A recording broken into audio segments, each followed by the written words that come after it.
injured in an accident, you need a lawyer, and you deserve an advocate. Because every accident has a ripple effect. It affects your time, your health, your ability to make money, everything. That's where the advocates can help. Speaking with an attorney is simple and 100% free. We're available 24/7 for your convenience, and we'll take on the claims process so you can rest easy. Because you're not just a client to us, you're a person, and you deserve the best help you can get. You deserve an advocate. This is The Monty Show, the truth in sports talk streaming. When you want unbiased opinions about your favorite team without the spin, all you have to do is find The Monty Show, streaming live and available 24 hours a day, 7 days a week on YouTube. And now, here's Monty. Hey, The Monty Show. I'm kidding. That was a joke. Dude, why do you do that, bro? Why do you even encourage it? The Monty Show. Presented by The Advocates at theadvocates.com. The best injury attorneys in the business, where you never reach into your pocket to get clear, risk-free advice when you go to theadvocates.com. If you've been in a car accident, who knows what all this weather has been, no matter where you are, you can get to the Advocates 24/7, 365. Chat with an injury attorney live online, and it won't cost you a dime at theadvocates.com. And I just want to shout y'all out, because what an incredible 2 weeks it was. We were able to raise more than $3,000 to feed families this holiday season. Our goal was $50 for 50 families. It's $2,500. We raised well over $3,000 at the end of the day. Thank you so much. It's amazing how humbling that is. The Advocates could not have been more thankful to be able to drive that kind of revenue to help more than 50 families have a meal that they would not have otherwise been able to have. That's on you guys. And I'm just so thankful that you were able to do that and you helped. Thank you so much. Welcome to the show. Want to shout you guys out early this morning. The Real P Forte, first one in. Paul Bagansky. Hey, Bagansky. Any Who chance the f- is that guy? Any chance for injury portal and opt-out reports for the playoffs? I don't read well. I don't think that you are going to see a lot of opt-outs before the playoff. Can we talk about James Franklin? You know what? Hey, Bagansky. Yeah, Bagansky. I appreciate you bringing this up. Before we get to the Mike Vick fiasco, is there any coach who is more unlikable? Any coach more unlikable than James Franklin? And I bring it to you raw and uncensored. James Franklin talking about how college football has problems. We got problems in college football. And I can give you my word, Bo Prabula did not want to leave our program. And he did not want to leave our program until the end of the season. But the way the portal is and the timing of it and the way our team is playing, and when you play the position of quarterback and there's only one spot and those spots are filling up, he felt like he was put in a no-win situation, and I agree with him. Now, I know that we like to give out participation trophies in this world. Maybe, and this is hands at 10-2. Maybe he's not good enough to start at Penn State. What, even us? And maybe that's why he's in the portal. And maybe the problem is that everybody else is in the portal as well. Problem, you should have to compete for your job, especially as a quarterback. There is not a problem with quarterbacks in the portal. That's not the issue. Now, the timing of the portal, totally agree with you. Totally agree with you. But when you sit here and you say the problem is that he wants to stay here, but he can't, that means he's not good enough, and he needs to go find a place where he can compete to start, because that's not going to happen with Drew Aller. Yeah. I mean, it's as simple as that. And by the way, You know, Come on. I would also tell James Franklin maybe employ the Kenny Dillingham theory of life. Dilly. Like, hey, you know, I know these kids need to get in the portal and, you know, they've got to find their next opportunity. But you know, we're allowing them to stay on with us through the CFP run. You know, we're allowing them to go through that experience while also being in the portal. Like, it doesn't have to be you know, such a, you know, black and white issue type situation where it's like, hey, you're either in the portal and not with us, or you're with us and not in the portal. Like, it doesn't have to be that way.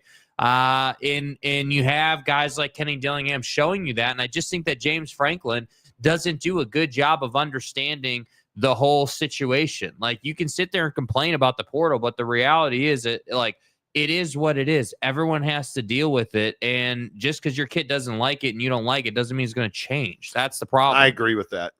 I just think it's, yeah. Forest Coast Fabio, Sandusky State, my guy, talking about problems. You think the transfer portal's problem? Okay. San Diego State, Glenn, the words ain't wording sometimes, Monty. Yeah, Monty. I can tell you that. Can we also, Paul Bagansky, okay, Gratz, pronunciation of the name is spot on. If easier, flying call sign Bags. Hey, Bags, what's going on? Hey, it's Bags. Fucking Bags. Bro, you just turned into... You're a legend. You just turned into... Just change your name right now just to Bags. You're a legend, dude. I don't even need to know your first name is Paul. Nobody cares Bags, what your dude. first... Yeah, when your last name, Paul, bro. When your last name's Bagansky, nobody cares about what your first name is. That's legendary. Yeah, dude. Christopher Shannon, James, you need to win for your voice to carry weight, seriously. And I think when we're sitting here talking about, the college football playoff, right now in the comments section, who do you guys think wins the college football playoff?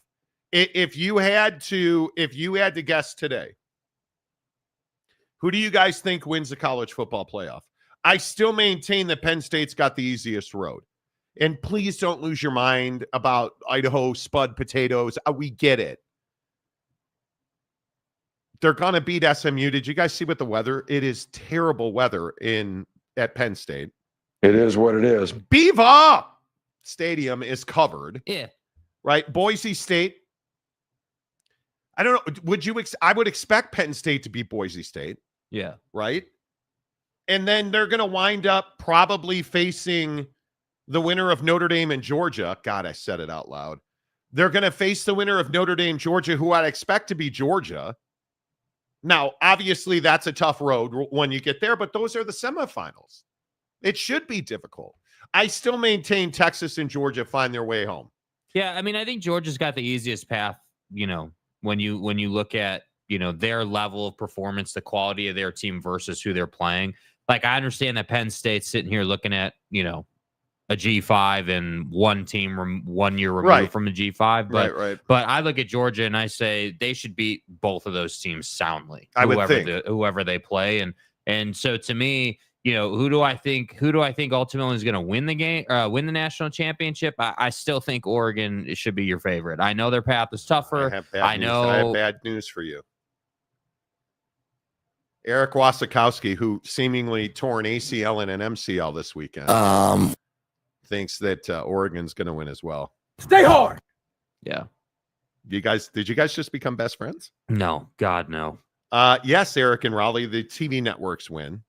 Paul Bagansky. Yeah, Biggs. I'm a legend. Ask my former students. Exactly. Yeah. Exactly. Defiant Gray says Ohio State. Man, Ryan Day would love that. But Ohio State's road, you got to play, I think, one of the best defenses in the country. And I think I could make an argument it's the second best defense in the playoff at Tennessee. Then you got to play Oregon, who nobody was playing better football at the end of the season than Oregon. I think we can all agree with that. Yeah. Oregon's very good. Listen, if Ohio State wins, my biggest, when I sit here and I think about Ohio State football, my question is, can they perform at a high level offensively? Defensively, they're elite.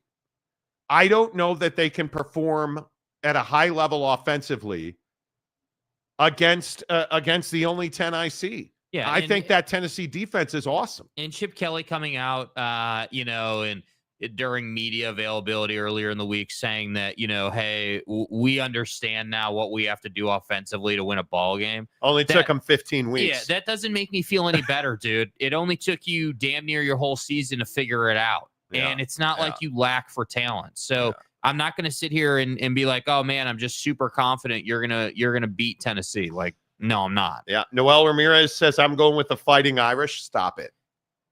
Ye of huge extensions when we never win anything. Notre Dame, our mother. Marcus Freeman, one of the highest paid coaches in all of college football. Christopher Shannon, Texas, I think, is easiest. Really? You think Texas having to go through Clemson, Arizona State, and the winner of Tennessee and Oregon that's not the most difficult road. I'm telling you now. See what he did there? The winner of Tennessee and Oregon. What? just auto bid that they're going to lose. I'm telling you now, the Fighting Dillinghams are not to be marginalized. Yeah. Right off Arizona State at your own risk, boys. Dilly. I'm not willing to do it. No. I'm not. James Franklin will blow it. Whoa, dude! This is a family program, and you talking about James Franklin blowing stuff is not cool. Come on, dude. Stephen Keel, Penn State versus Oregon. That would be interesting. Bailey Dietrich, good morning. Boise State loves playing in the Fiesta Bowl. They certainly do. It's a sad day, Monty. Yeah, I feel bad for Lions fans. Yeah, it's rough, bro. Eric, that's rough. To lose, and if you guys didn't see, which really sucks, because if you're not rooting for the Lions at this point, they're such a good story. Yeah. If you did not see, and we'll talk about this later in the show as well, that they lost David Montgomery to a MCL injury. They won't say if it's torn or not, or if he's done for the entire season. He's done for the regular season. Yeah. Which is one. But I think Alim McNeil and being out for the year, Carlton Davis, how do you break your jaw? Did you guys hear that Carlton Davis is out indefinitely, and that's a 6-week injury? Can you imagine playing football with a broken jaw? No, I'm good. And I think Alim McNeil being out, that's right now, that's one of your top rotation defensive tackles. That just sucks. It's the wrong time of year to be going through that. Yeah, well, you're going to get tested now, right? Totally agree. Your next man up mentality is going to get tested. Yep. Harry Austin, Oregon, and it's not going to be close, in my opinion. A lot of people agree with you, Harry. Like, I think there's a lot of momentum for Oregon. I worry about it's essentially, 3 weeks off? Yeah. That's a long time, man. That is a long time. JC, doesn't Ryan Day have a meme of him losing every big game him and his team have ever played? I don't even think it's a meme. I believe it's factual. It's like etched in stone. Harry says title game, Georgia, Oregon, and Oregon wins by 10. I don't know that Oregon's 10 points better than Georgia. Man. And Georgia's getting healthy, and now you don't have. Has there been a better elbow injury than Carson Beck for any football team? Could be wrong. San Diego State, Glenn, I just want to see chaos reign in the college football playoff, you and everybody else. Need Arizona State to win a game. Brady Cook, good morning to you, friend. Georgia wins it all. JC says, the only thing I couldn't see was your show yesterday. What was up with that, dude? Things are out of our control. That was a YouTube problem yesterday. It was pervasive. YouTube had major technical issues yesterday. I appreciate you guys being back. Christopher Shannon, Lions are decomposing. Jeez, us. It's so frustrating as a fan of the NFC North. If the Bears, did you guys see the? So you had in Prize Picks Caleb Williams for 2 touchdowns last night. What were you thinking? Dude, he should have had 4. I don't know. I'm hopeless. If that game last night didn't illustrate, he's elite, he's terrible, He does not trust his eyes, and he does not believe in his offensive line. Caleb Williams I hope Cliff Kingsbury's the guy. Because I give Cliff Kingsbury all the credit for verticality in Arizona, as well as because Kyler Murray's playing really good football. Can't argue with that. Yeah. You look at everywhere that he has been in, the quarterbacks he has coached have played at an elite level. That's what I want. That's what I want. That's what you need. I don't want Kyle Shanahan because I don't think he's leaving the 49ers. I would interview the best. Ben Johnson, I can't believe he leaves the Lions to go be the head coach of the Bears. I would ask him to interview. I would ask Bobby Slowick to interview, and I would try to hire Cliff Kingsbury. If Ben Johnson isn't taking the job, Cliff Kingsbury's my guy. Yeah. I need a quarterback guru.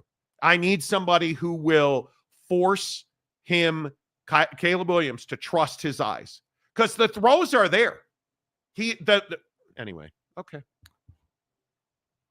Next comment. I'm not doing it. I'm not. JC.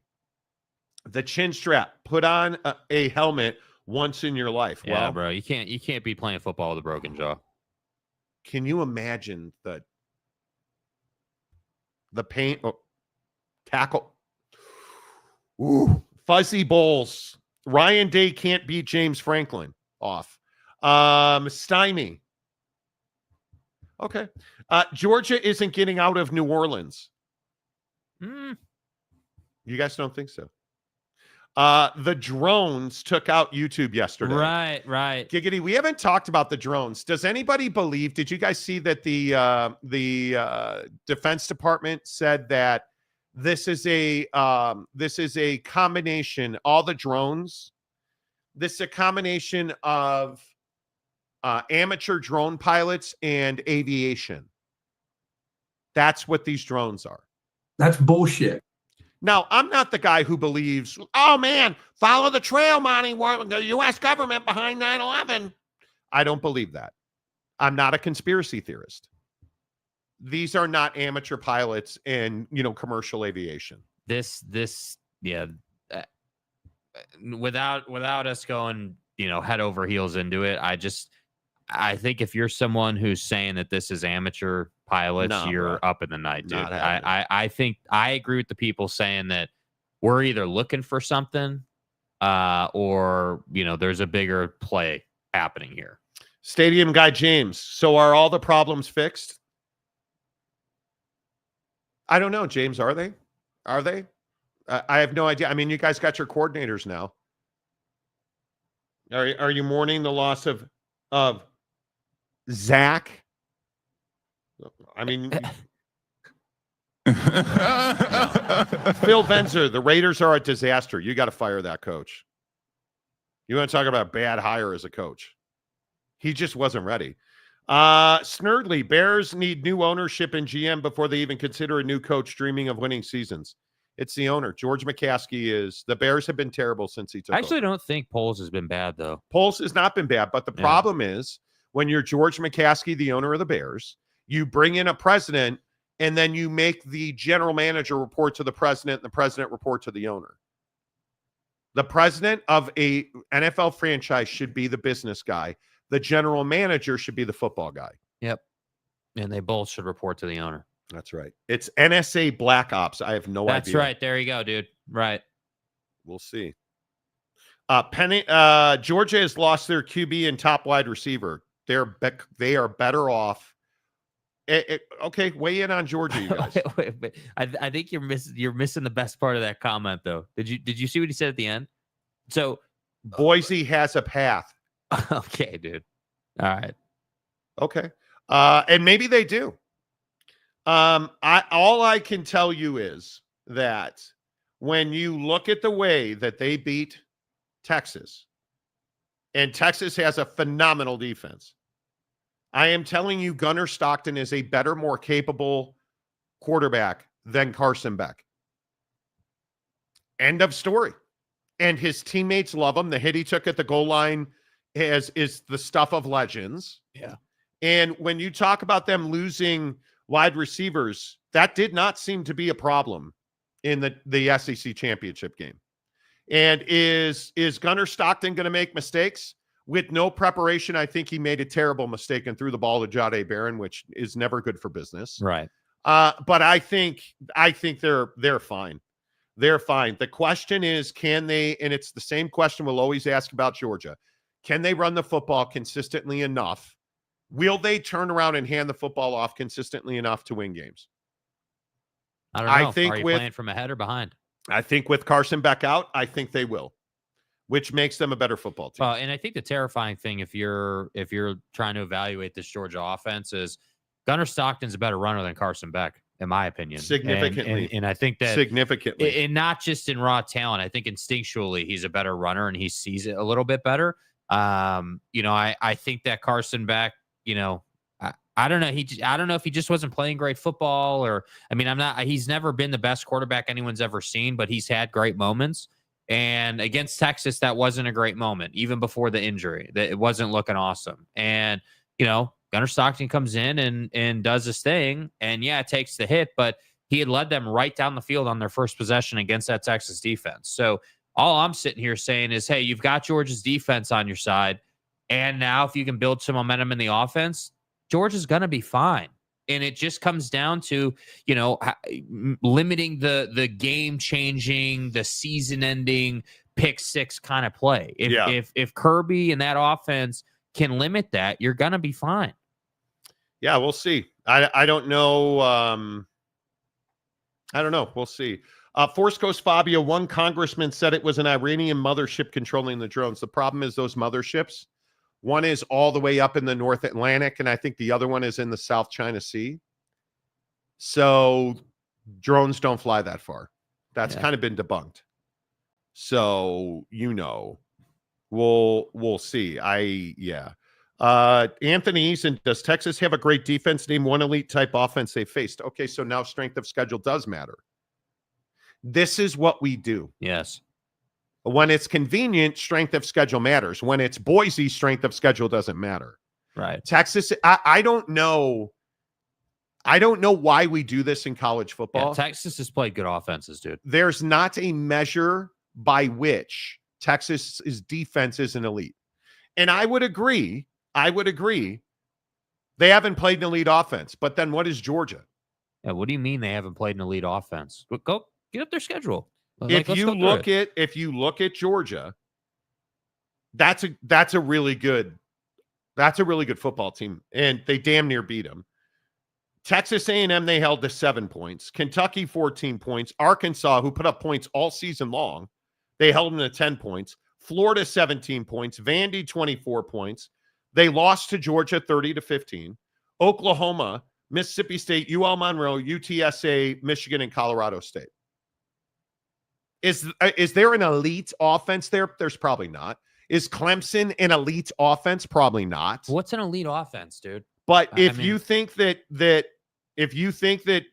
those offenses are bad offenses, I just ask you, how much SEC football do you watch? Because I think when you look at the SEC, every team's got a quarterback, right? And if you look at the total offense numbers, now, did they have to play Ole Miss, who's the best statistical offense in the league? No. Tennessee, no. But who's the third best offense in the SEC? Much to your point, Arkansas. Arkansas averages 451 yards a game. I just think it's an uneducated take to say that they haven't played good offenses, dude. I think that we throw the word elite around like it's just, we can just throw elite on all these different teams. And I think when you say that Texas hasn't played, great offenses, yes, they have.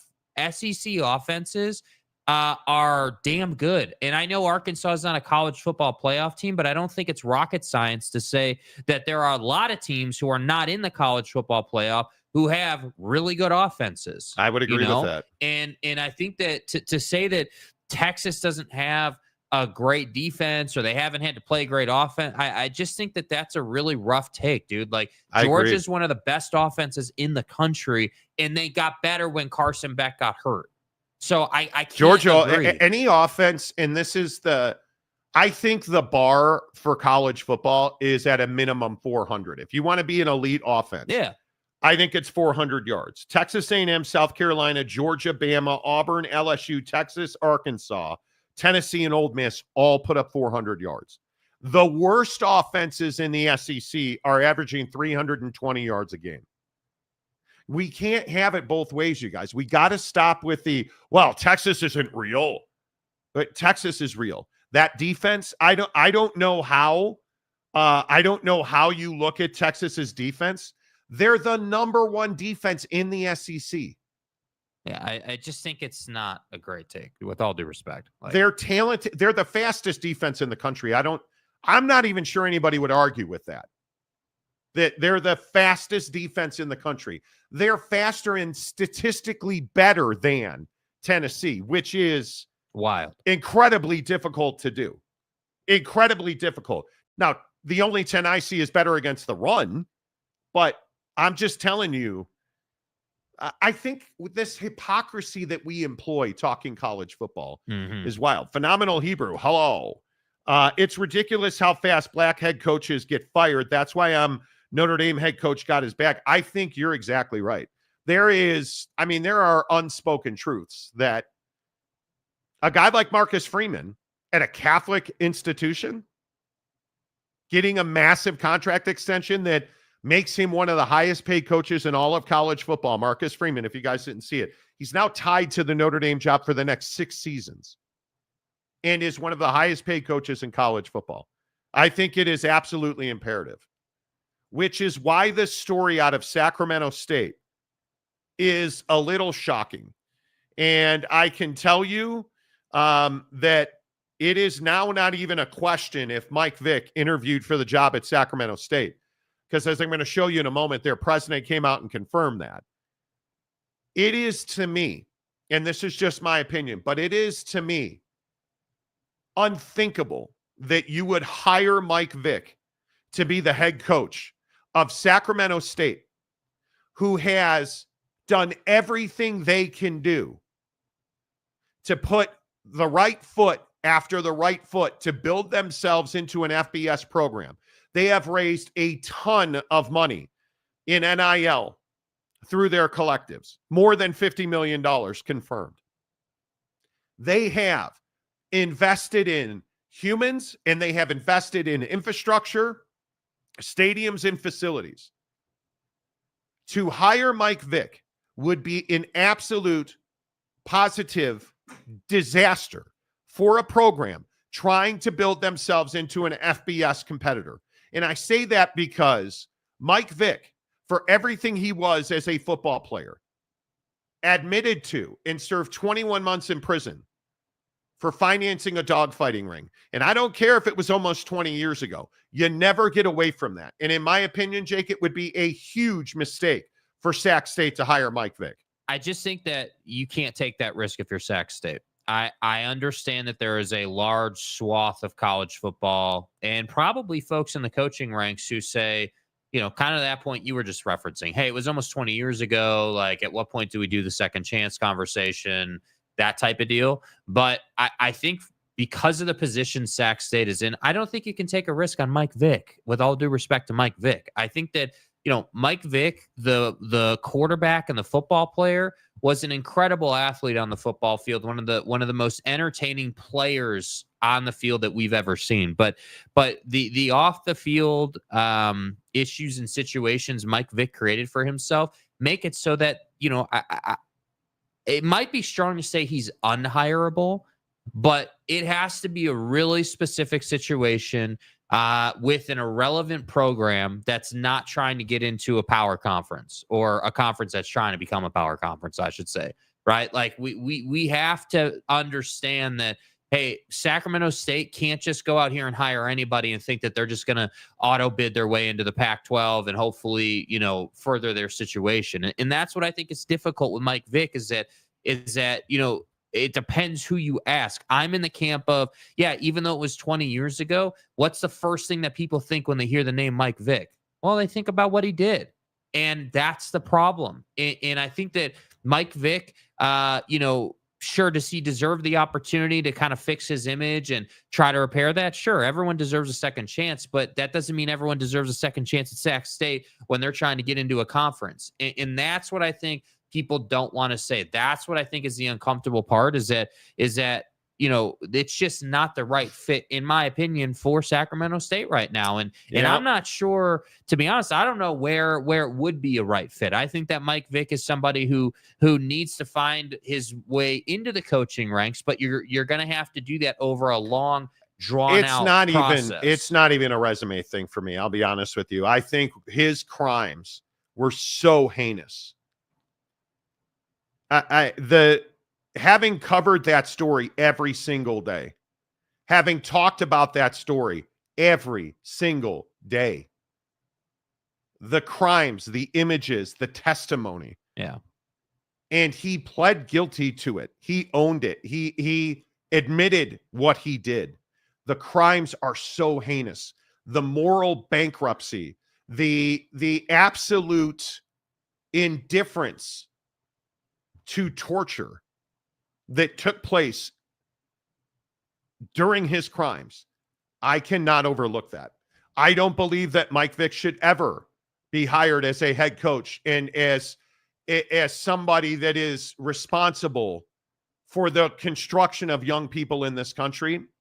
I have a hard time getting on board with that. Well, and that's why I say I really do think that this is one of those conversations that we have on the show where it really comes down to who you ask, because I'm in your camp. I just think it would be really hard for me to hire someone for a position where they're going to be like, the leader or the representative of a team or an organization. The face of your university. That's really difficult. You hire Mike Vick, he instantly becomes the face of your university. Yeah. And so I just think that that's really difficult. And I think that Mike Vick, and maybe I've missed it, but last time I checked, Mike Vick has more opportunities to try to repair his image than he's ever had via social media, via something called YouTube. I actually think, Jake, that he's done that. Well, I don't know. Has he? Yeah. Because but seriously, has he actually repaired his image? If the first thing that comes to mind when you think of Mike Vick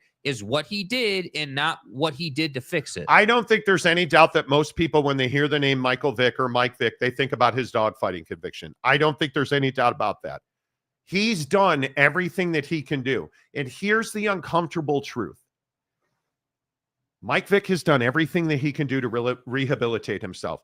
He served 21 months in prison. He has been, by all accounts, a fantastic mentor, a perfect model citizen. But there are some things you simply cannot overlook. And when you look at the absolute heinous nature of these crimes, you simply cannot overlook them and say, well, Monty, he served his time. Yes, he did. And I don't think he served enough time. Wow. Go back. Go look at the evidence and then tell me that Sacramento State should hire Mike Vick to be their football coach. Sorry, man.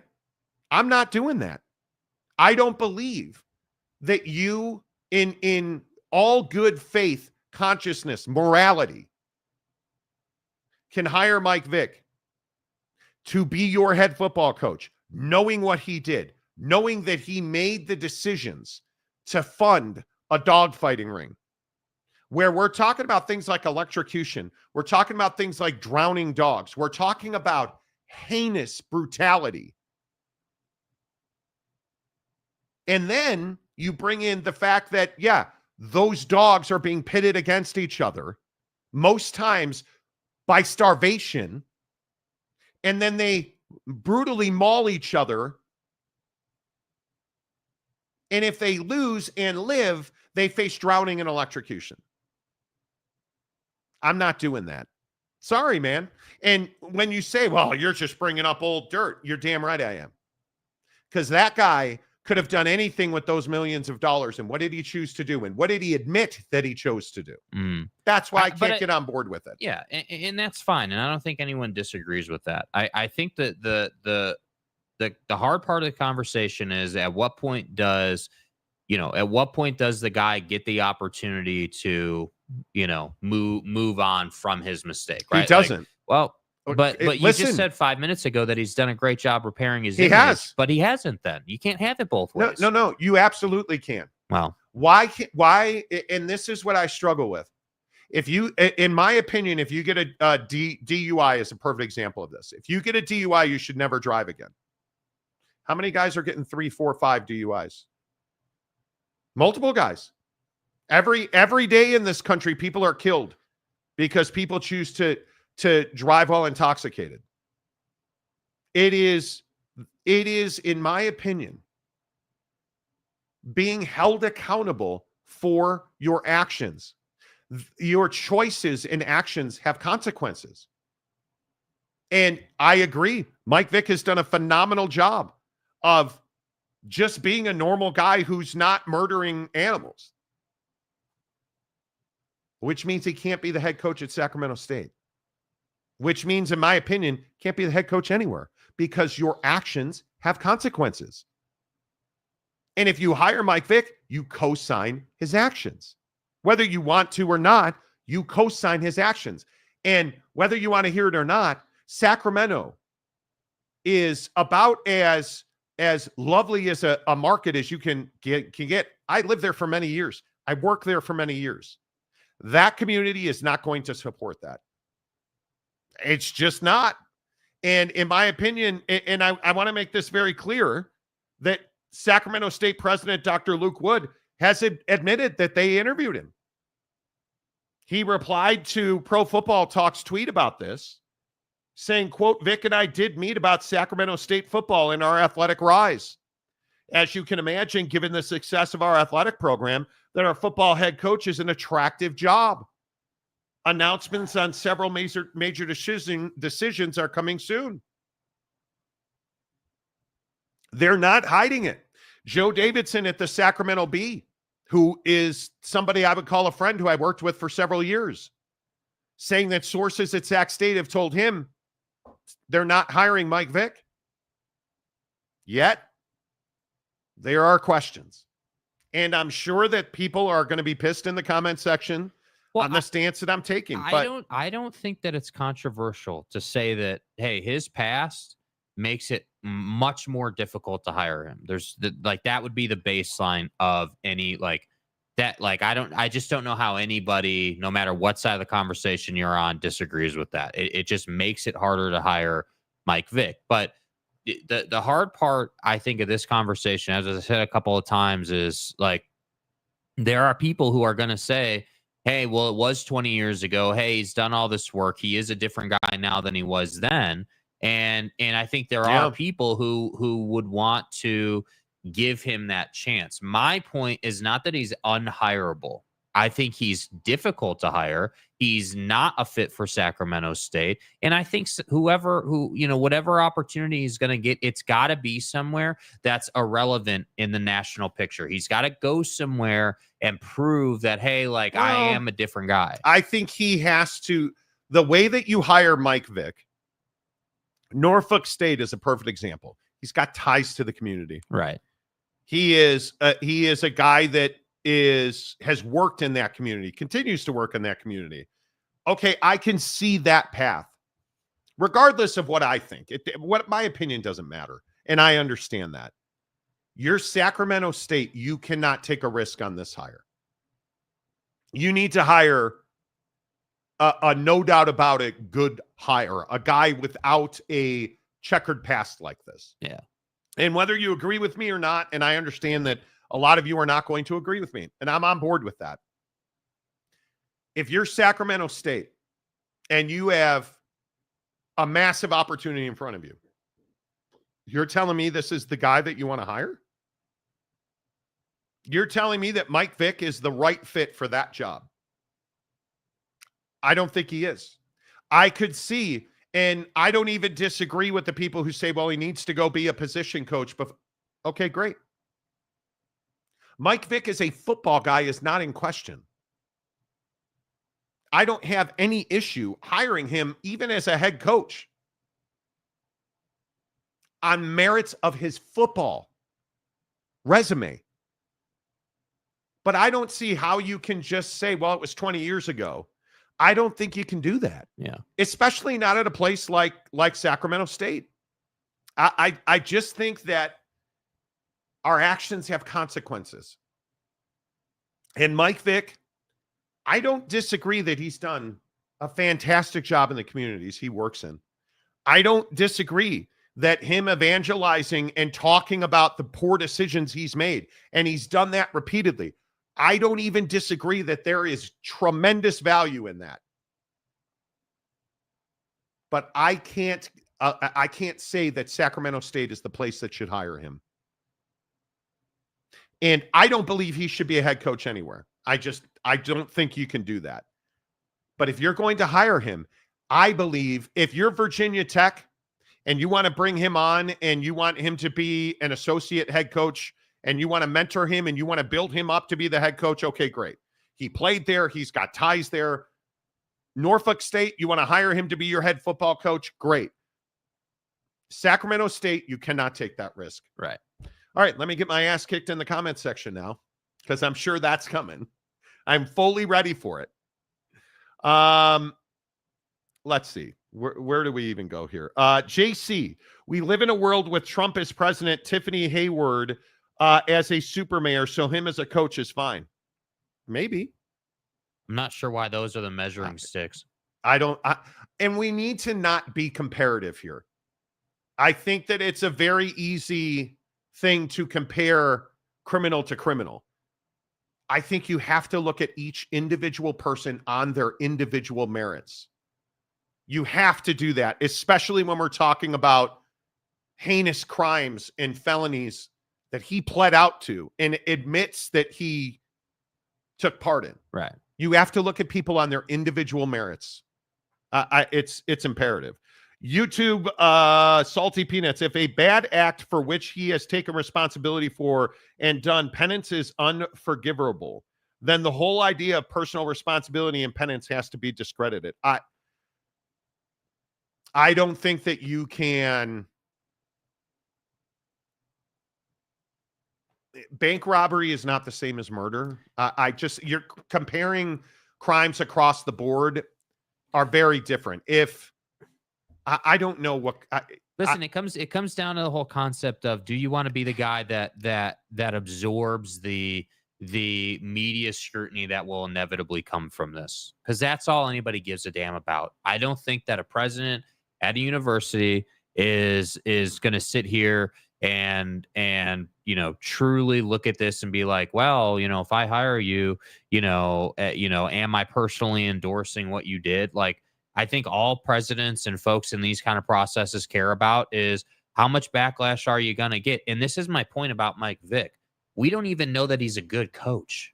You can't. It's a risk, even if he had never been in dogfighting. Yeah, it's a risk. Yeah, because he has no background as a coach. Yeah, the question of, hey, well, why? At least not at the major college level. Sac State, as an example, if they were to hire him, not that I think they will, but if they did, one of the first questions that I would have is, okay, yeah, if you set Mike's past aside, what about his ability to coach a kid made him a fit for this role? And a role where you have to be right. Yeah. Like, you can't miss here. Yeah. The Tater Man, what if Vic were to take a head coaching job at an HBCU? It's no different to me. What does an HBCU have to do with it? His ethnicity, Mike Vick being black, is irrelevant, at least to me. I am certain that there are people who will devalue him because he is a black man. I have no doubt about it. I think that the biggest issue here is his crimes are really bad crimes. Yeah, they're heinous. I think that part you mentioned before about like the lack of, the lack of care, I guess, for a dog losing its life, the way you treated those animals, we don't need to retread everything that happened constantly, but just the overall treatment it's just terrible. And again, I'm not saying Mike Vick today is the same guy he was then. That's not what I'm saying. But I do agree that what you did then still reverberates now. And you don't get away from that choice. Just the same way I would say, okay, well, if we're just going to, and this is my main point, I guess, if you're somebody who's saying it was 20 years ago, it doesn't matter, then how do we reward people who didn't engage in those opportunities, in those activities? Because that's exactly what you're doing with Mike Vick. If you say, hey, well, it was 20 years ago, it doesn't matter. Okay, well, if that doesn't matter, then how are we going to go ahead and reward everyone else who didn't get involved in what he was involved in? Yeah, I don't know. I don't think society works that way. Danny Hernandez, good morning. Danny, 20 years ago, let it go. I think there are certain things you can't let go. Like, I used to go to a church where a former mob hitman was allowed to speak to the congregation. It was in that moment that church lost to me. Like, I just think there are certain things you can't do. Mm-hmm. I think that Mike Vick, as I've said, and if Mike Vick were sitting here, I would tell him the exact same thing. I appreciate the notion of a second chance. I believe that your history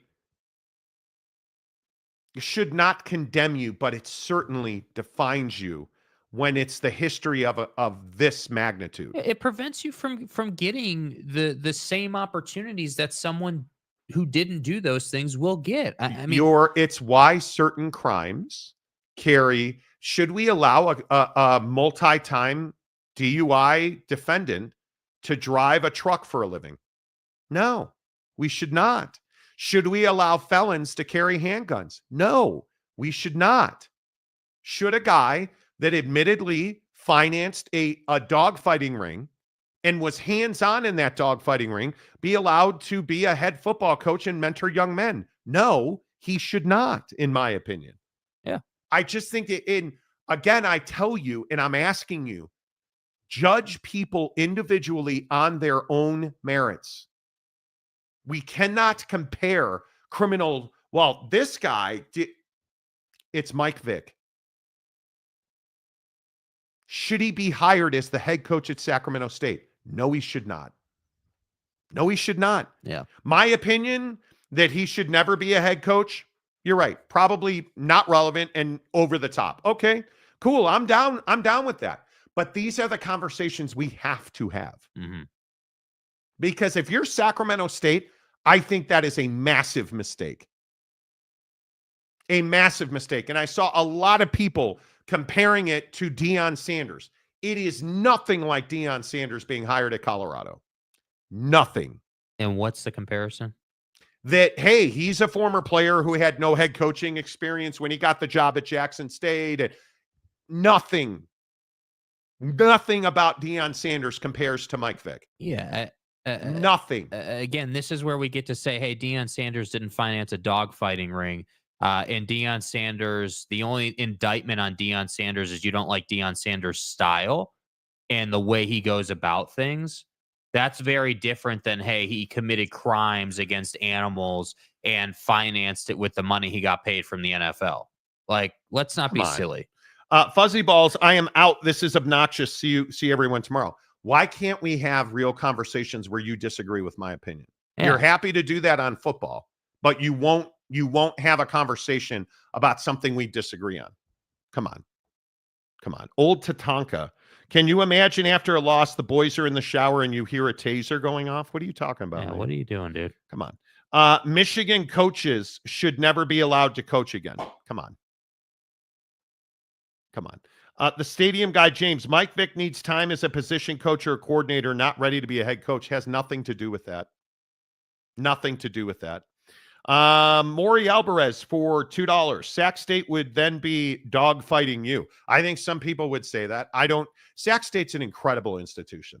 It's a great university. It would depend on what you come out and say about the hire. I mean, if Sac State's stance were to be, hey, we're hiring Mike Vick because we essentially want to be the example of giving someone a second chance and saying, hey, like, we understand he made a mistake. We understand that he was accountable for that, not only through jail time, but through the things he's done in the community. We're happy to give him another opportunity. They would have to come out and say that for the media not to jump all over him and not to say they're endorsing his behavior. Yeah. DK, a member for 6 months. Teams are now game planning for Gunnar Stockton. They are. Tom Dean for $2. Donation towards your ISP upgrade was not our issue yesterday. YouTube had a significant technical issue yesterday. And I have to say, and be mad at me if you want, we know when we have issues. Okay. Yeah, I love that people are like, hey, bro, your internet sucks. We know when we have issues, dude. We do this every single day, bro. Like, we're well aware when issues come up. We had technical difficulties. Like, things happen. YouTube yesterday, and you can go and look at it. There were some people writing about it. YouTube had significant infrastructure issues yesterday. The stadium guy, James Robert Morris, slept with a 12-year-old girl over 30 years ago when Gateway Church. Who cares? What are you talking about? You paid $5 to say that. You really think that's at all comparable? I don't think that's comparable. Let's see. Who else? Harry Austin. That's the key for initial face of the program. Take UTSA. Okay. Roland Seahorn. I don't see dogfighting anywhere in the 10 Commandments, but I notice adultery is mentioned several times. Now it's a 10 Commandment thing? What does that got to do with anything? Our hypocrisy is nauseating. Okay, first of all, my friend, welcome to the show, Roland. You have no idea. You're rolling into a place where if you think the 10 Commandments form my opinion, you're out of your mind. You're out of your mind. We should not be. No. What does the Bible have to do with this conversation?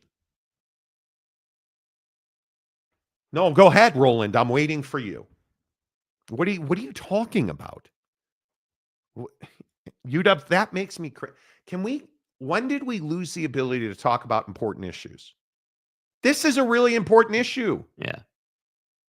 And we can't talk about it without people saying, I'm out, or you're hit. Come on.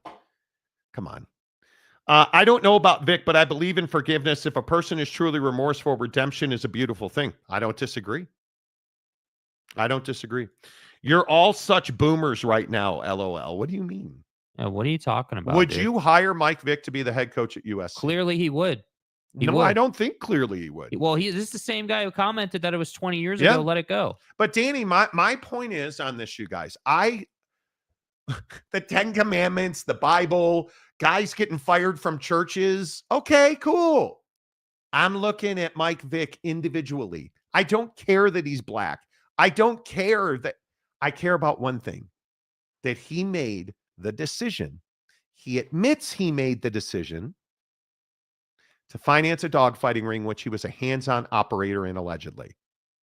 The testimony, the guilty plea, he's talked openly about it. You can't hire him to be your head coach, in my opinion. Right. Certainly not at Sacramento State. I quite literally have never thought to myself, well, he's black, so. It's got nothing to do with it. I don't think in those ways. I don't judge people on, hey, you're Latino and you're Asian and you're white and you're black. I don't care. I judge you based on your individuality and the choices and decisions you've made in your life. Mike Vick made terrible choices and did terrible things with his tens of millions of dollars. And that's why I would not hire him to be my head football coach. It's as simple as that. JC, it's all about the money. He can probably bring in more donors to create SMU 2.0. Maybe he can. That's the key. Mike Vick cannot be the face of a brand new program with no history. UTSA hired Larry Coker, which set the tone. Vick does not set the same tone of how you want to build a program. I would agree with that. Christopher Shannon, a place like Sacramento State. What do you mean? Do you know anything about Sacramento State? Do you know anything about Sacramento? I live there. I know people who work there. I'm intimately familiar with that environment. And Sacramento State, even if you don't know anything about it, they're trying to go from FCS. They've spent hundreds of millions of dollars in infrastructure cost. And you're going to take a risk. You're not. You're not.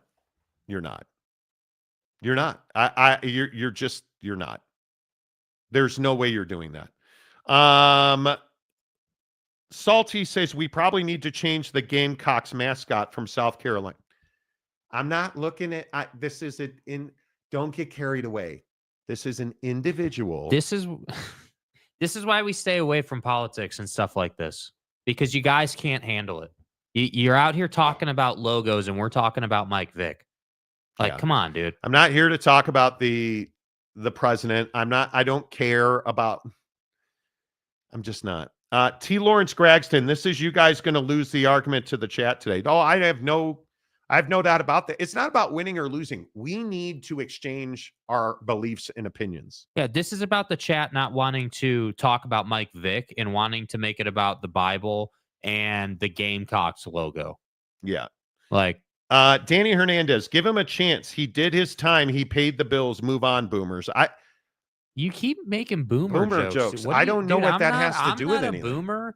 I'm a millennial. And I'm not a boomer either, man. He's not a boomer. Like, what the hell are you talking about? Dude? Wasikowski, dogfighting versus P. Diddy. I can forgive the dogfighting, but why are we comparing the two? Yeah.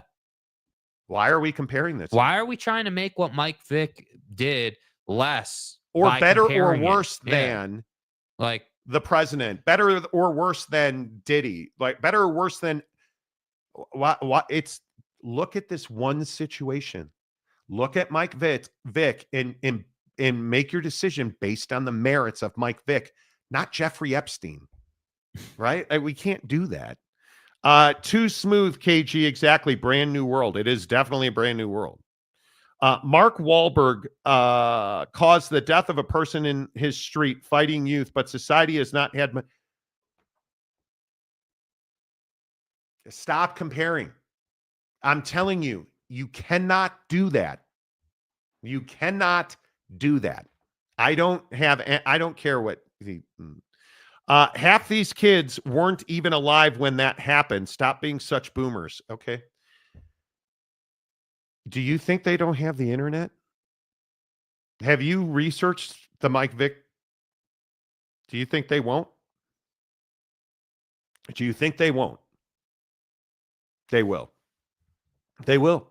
Norfolk State interviewed Mike Vick for their head coaching job. The black community forgave Vick the moment he stepped out of prison. I don't know what black community has to do with it. You guys, this is not a racial issue. This is not anything to do with Mike Vick being black. He's a human being. Human beings make bad choices, but there are consequences for those bad choices. Dude, is there a more liberal region of this country than Northern California, the Bay Area? There's not. It's not about him being black. It's about the consequences of your choices and actions. Norfolk State, at least he has ties to that community. At least he has put money and time and humanity into that community. I can see that path.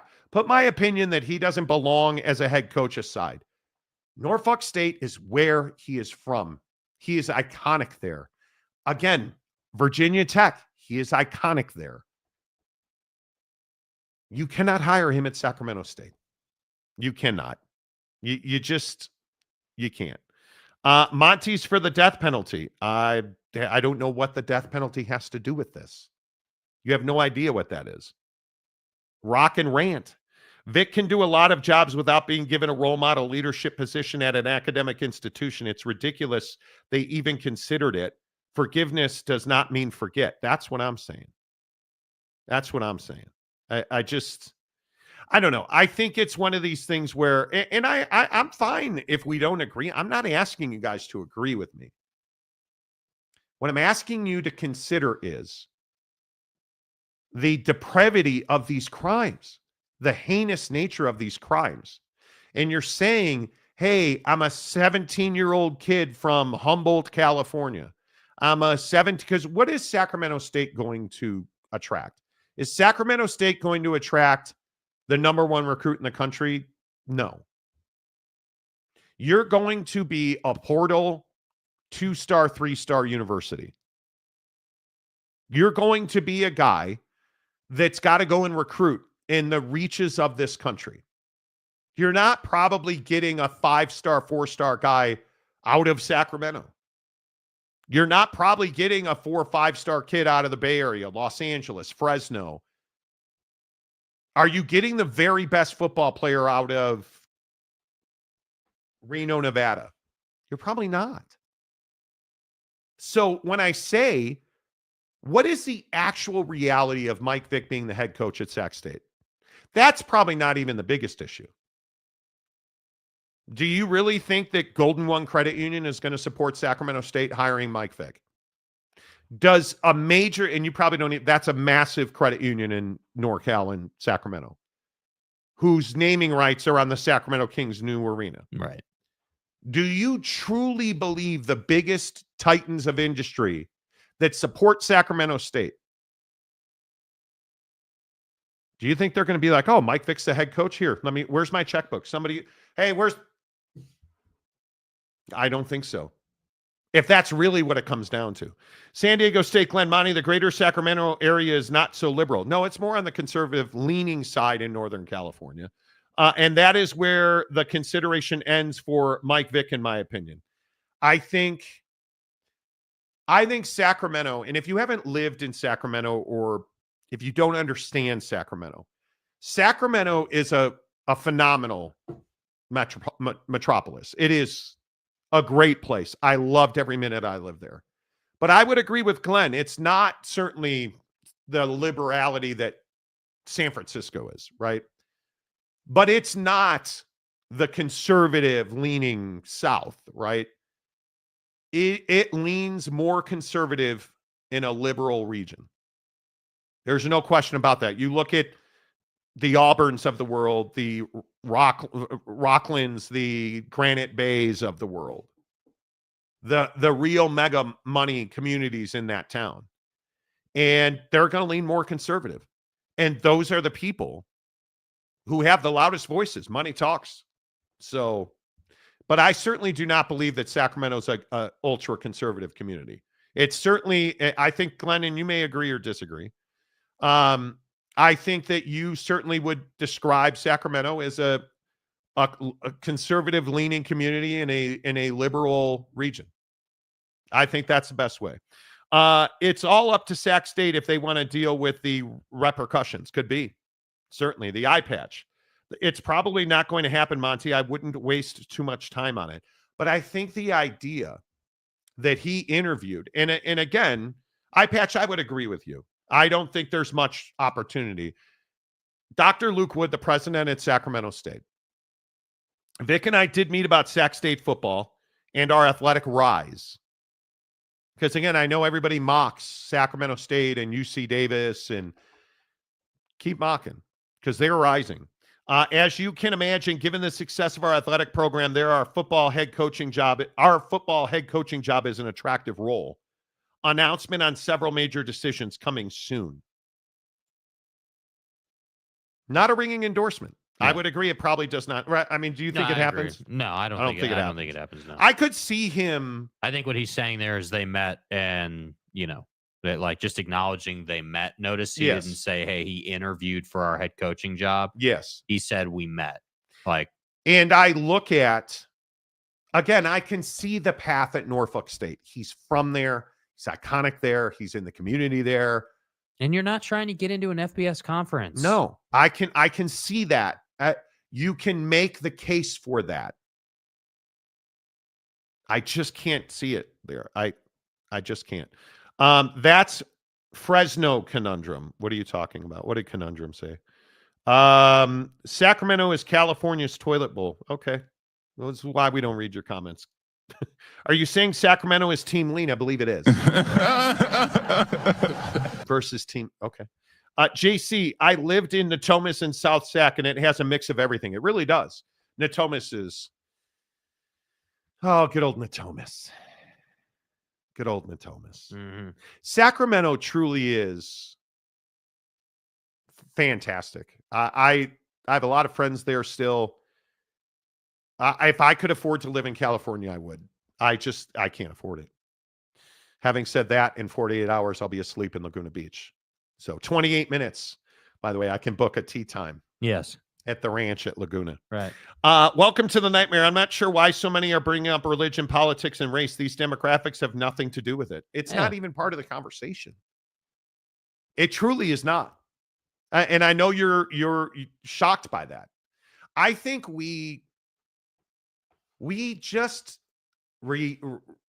regress is probably a strong word, but we love to go back and say, well, Jimmy, I mean, he shoplifted a pack of gum. Why can't Mike Vick get the job at Sac State? That's what we love to do. Well, this guy is able to do that. Why can't Mike Vick? Please look at guys on their individual merits. What did they do? How did they rehab that? There are some, if you murder somebody, I can't ever get on board with hiring you, because once you say to me, I'm somebody that's capable of murder, yeah, I can't have you around. Once you say to me, yeah, I'm somebody that's capable of, financing a dogfighting ring and being an operator of that ring, I can't hire you as my football coach. Yeah. Now, if you want Mike Vick to come in and speak about how much he lost by making bad decisions, I'm down with that. Mm-hmm. You want Mike Vick to mentor young people and work with young football players and talk about this. Great. I'm okay with that. He cannot be the face of a program. He cannot be the leader of an institution, which your football coach, for better or for worse, what do you know about Georgia football? Kirby Smart. What do you know about Alabama football? Nick Saban. Mm-hmm. What do you know about Ohio State? That they never beat Michigan. Okay, I'm a dick. I freely admit it. Anyway, that's my point. I agree. We don't need to make this a thing about race. It has nothing to do with Mike Vick's race. It has everything to do with his morality and decision-making. Phenomenal Hebrew, hello. Sacramento State should do what most of these colleges do. Go back to nepotism and hire your unqualified white next-door neighbor. Okay. I, again, don't know. Why do we have to default to race? Is that just the easy button? I guess. What does race have to do with this? Did we default to race at your beloved Penn State? No. James Franklin is a crappy football coach, not because he's black, because he's a crappy football coach. Yeah, I just don't know why we can't have the conversation, man. I don't know why we got to get distracted with all these other things. And because you can't, because I don't think you can make the argument on its merit. You can't advocate for Mike Vick to be the head coach at any major university based on the merits. Take whatever tact you want.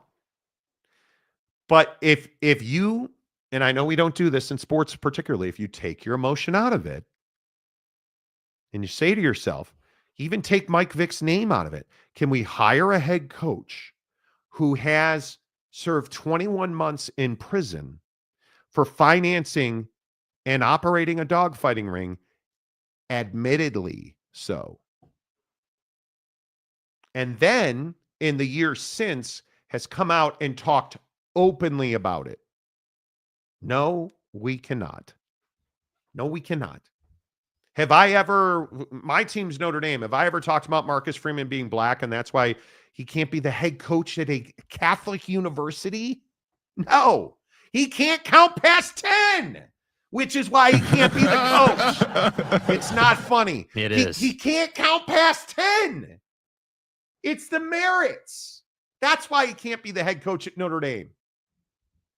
Anyway, we can agree to disagree. Harry Austin, it's an ethical decision. The secondary part is a business decision. I agree. T. Lawrence, Monty, I think the conversation about race is warranted. If Vick went to Norfolk State and won the Celebration Bowl, you think his past matters at this point still? I do. Because the issue is, and I know we don't think about the kid who actually plays college football. At our level, there are very few coaches. I think Kenny Dillingham, Deion Sanders, a good number of coaches get into the individual that's on their roster. Right. Many do not. We as fans do not. We don't care about the human being. I do. And when we're talking about hiring a guy, dude, his race has nothing to do with it. Yeah. If he wins the Celebration Bowl, which is the championship bowl at that level, if he wins the Celebration Bowl, that's a great accomplishment. Good for him. He still can't be the head coach at a major university where he has zero ties to the community. He didn't grow up there. It just isn't going to work. Yeah, I just think that we're making this so complicated, and it's just not that complicated. RX, we talked about this with Sarkisian. We talked about it. Yeah, we did. With Steve Sarkisian. Yeah, we talked about it with Kirby. Openly. Like, you know. All like, team SRT. Yeah. People have died at Georgia. And he's still the head coach. We've talked about that. Most likely that kid was not even alive when it happened. Oh, my God. That's just such an ignorant take, bro. Do you understand? So let me ask you this, Danny. In all seriousness, let me ask you this. Do you think if Mike Vick gets the job at Sac State, and let's say he goes into a living room in Sacramento, great football community, goes into a living room in Sacramento, sitting down with Carol and Steve and their son, Brandon. Do you think Brandon, the 16-year-old Brandon, do you think he's like, wow, Mike Vick's coming to my house to do an official visit? You really don't think he knows who Mike Vick is? Okay. Do you really think he's not going to get on the internet? If you Google search Mike Vick, do you think dogfighting comes up in that Google search? I'm going to say it does. You know why I know? Because I just did it. And it does. It does. You don't have to like it. And the kid didn't need to be alive to appreciate the issue. And if you just do an image search of Michael Vick, don't. You don't want to. What do you think comes up? Just because he's not alive when Mike Vick 20 years ago, 18 years ago, his parents know. And I guarantee you the kid knows. It's the internet. Boyd Lake, if there's a good coaching resume for Vic, show it to me. I'll wait. And outside of which we brought up today. Replica, the fake outrage is funny. What fake outrage? Who's fake outraging? Who's fake outraging? We're quite literally sitting here having a level-headed discussion about it. Who's outraging? Right? Phenomenal Hebrew. James Franklin shouldn't be a head coach either at my Penn State. Yeah, I agree. I think But notice you're not saying it's because he's white. Yeah, it has nothing to do with his race. He's somebody that facilitates, in my opinion, sexual violence. Can't be a head coach. Tom Dean for $2. Corp ads who pay for Facebook won't pay for Vic games. Football? I said Facebook. Oh, you're a boomer, Marty. Corp ads who pay for football won't pay for Vic games. I think there's something to that. Danny Hernandez, I just did. It mentions nothing about his past. Okay. You're stuck in your boomer mentality. Okay. If I were Sacramento State, I'd hire a California guy, a West Coast guy, not a dude from Norfolk, Virginia. God. Here's why I need the 10 Commandments. Who cares where he's from? I want the best football coach available, and that's not Mike Vick. I also want a football coach who is not morally bankrupt. That's not Mike Vick. I need a football coach that can build a program, who will be here for a minimum of 5 years, because we just went through a guy at Sac State that was there for 2 years, who's not going to leave and take a coordinator job at Stanford. Because this is the most critical moment in time, which I think is a big part of this discussion. This is the most critical moment in time in the history of Sac State athletics. What they're trying to accomplish and the money that they have raised and the money that is at stake. I need an unquestioned hire. I don't know who that is, but I'm going to guess that they do. And I'm going to guess they're going to go find him. So We'll see. Knowledge Quest. I just Googled Mike Vick and it said nothing about that. Okay. So if you go look at Mike Vick's story, you don't think that comes up? You look at any story about Mike Vick, you're telling me that that doesn't come up. You go look at who he is. Because remember, this kid wasn't alive when Mike Vick was convicted. So if you just go do any research on Mike Vick, you don't think that that's going to come up? Yes, it is. You guys are better than this, man. Like, Knowledge Quest. You guys have no clue how many are morally bankrupt. Right, but I don't need to know the exact number, how many are morally bankrupt. I know that Mike Vick admitted to and spent 21 months in felony prison for dogfighting. I don't need to.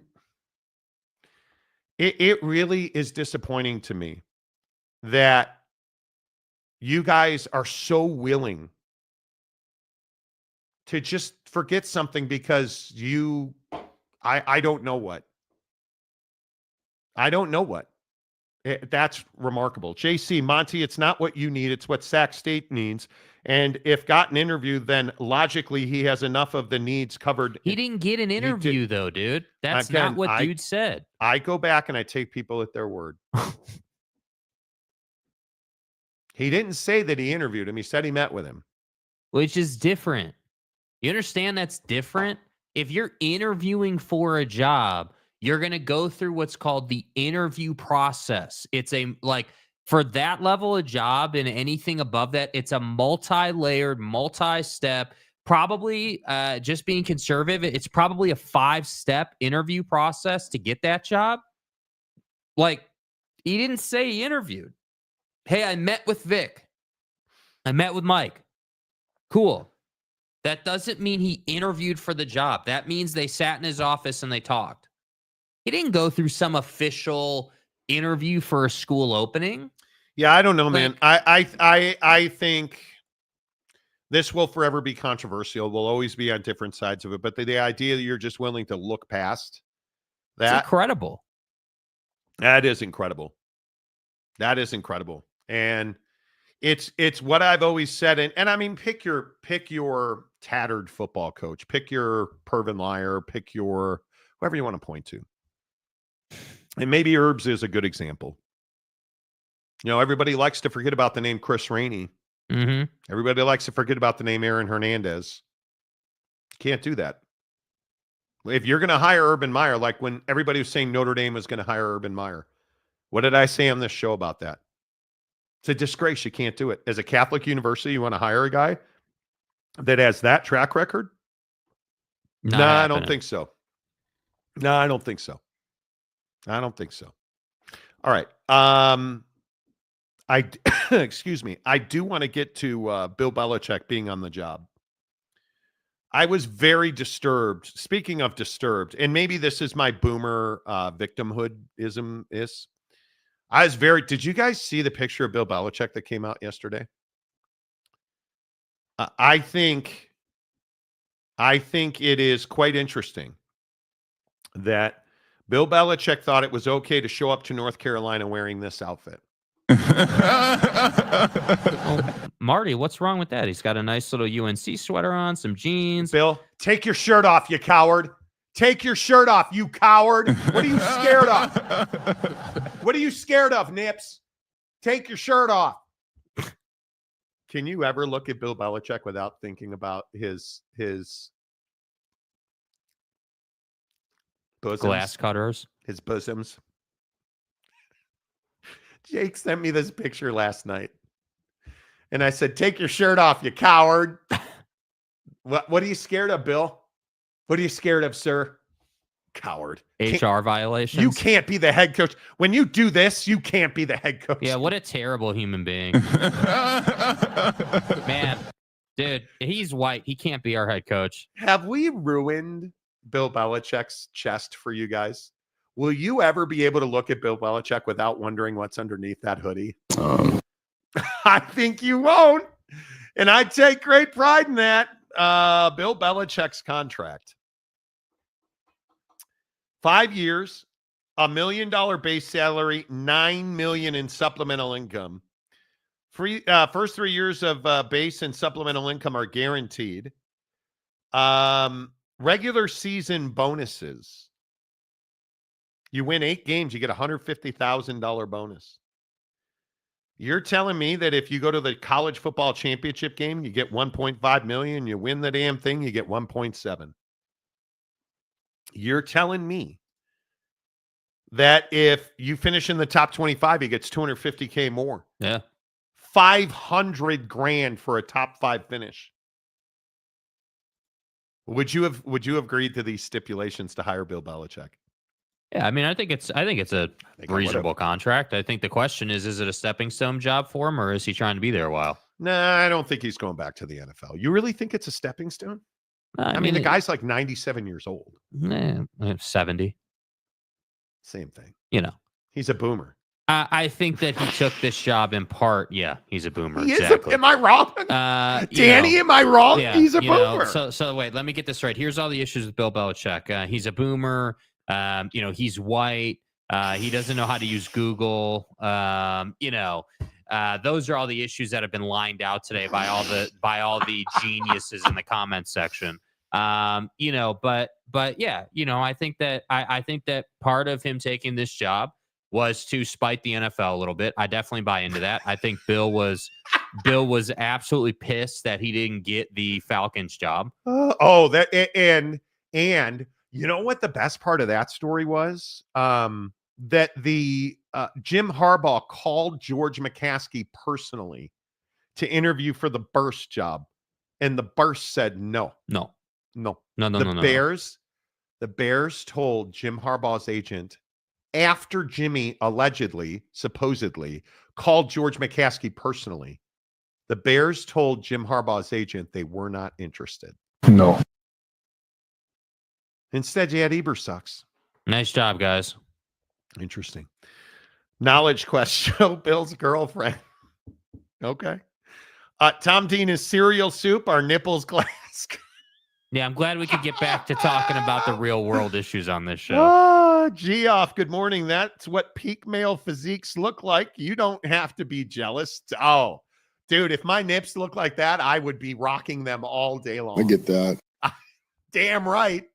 Damn right, Geoff. Damn right. Bailey Dietrich, Monty, Bill Belichick's. Yeah, we're not talking about that. Yeah, we're not talking about that. Yeah, dude. I'm not talking about that. We're on the drones in New Jersey. Yeah, we're not making any changes. UW fan Jim, my son plays high school football, and my wife would not let that creep in the door. Just saying. Okay. Boyd Lake, belly chick flexing on everyone is hilarious. It's the greatest thing ever. Whoever, and I'm guessing because you can't show the picture enough. Obviously, this is a Ring doorbell. I mean, whoever owned the Airbnb that he was staying at, God bless you. Speaking of the 10 Commandments, Bill shall not go shirtless without still photos. We're on to Cincinnati. Right? Please, if there is a devil in hell below, please let him get more stills of Bill in Chapel Bill. Wherever Bill Belichick is renting a house in Chapel Bill. Yeah, we're really focused on Philadelphia right now. Or Chapel Hill. If you could please make sure it has a Ring doorbell and Bill's nips are shown, that'd be great. Thanks. Yeah, we're focused on the Jets today. I don't think you are, sir. Wasikowski, the Bears are definitely idiots. Jim Harbaugh would not have been a good hire there. I want the best people. Yeah, and that's not Jim Harbaugh. It's not Ebersucks either. No, it's not. I can't wait to see UNC football and how they're ranked in the transfer portal. I don't think they're recruiting a lot of high schoolers. Well, I mean, when you have a boomer as a head coach, it's going to be tough, Stop. No redos. Only transfers who want to go to the NFL. UNC equals NFLU. The interesting part about that, though, it's that Dion bite about high school. Mm-hmm. He's right. Why do I want 25 incoming high school freshmen on my roster? I don't. Especially when we're at 105 now. I think Dion's exactly right. Give me 10, and I need those 10 to contribute. Run down on special teams, play, whatever it is. Right. I need those 10 to contribute. right? If he wants to build a coaching resume, he should start in the Deep South where those things stop. God, can you guys just not be detestable for 5 minutes when it comes to a real conversation? Jeez. People default to race so they don't have to think, I guess. Yeah. Do you know how many future coaches will line up to be a grad assistant just so they coached under Belichick? Many coaches will want to work on his staff. I would think that Zach would be sprinting to Chapel Bill, right? Yeah, we're not making any changes. I mean, now that he didn't get the job at Oak State,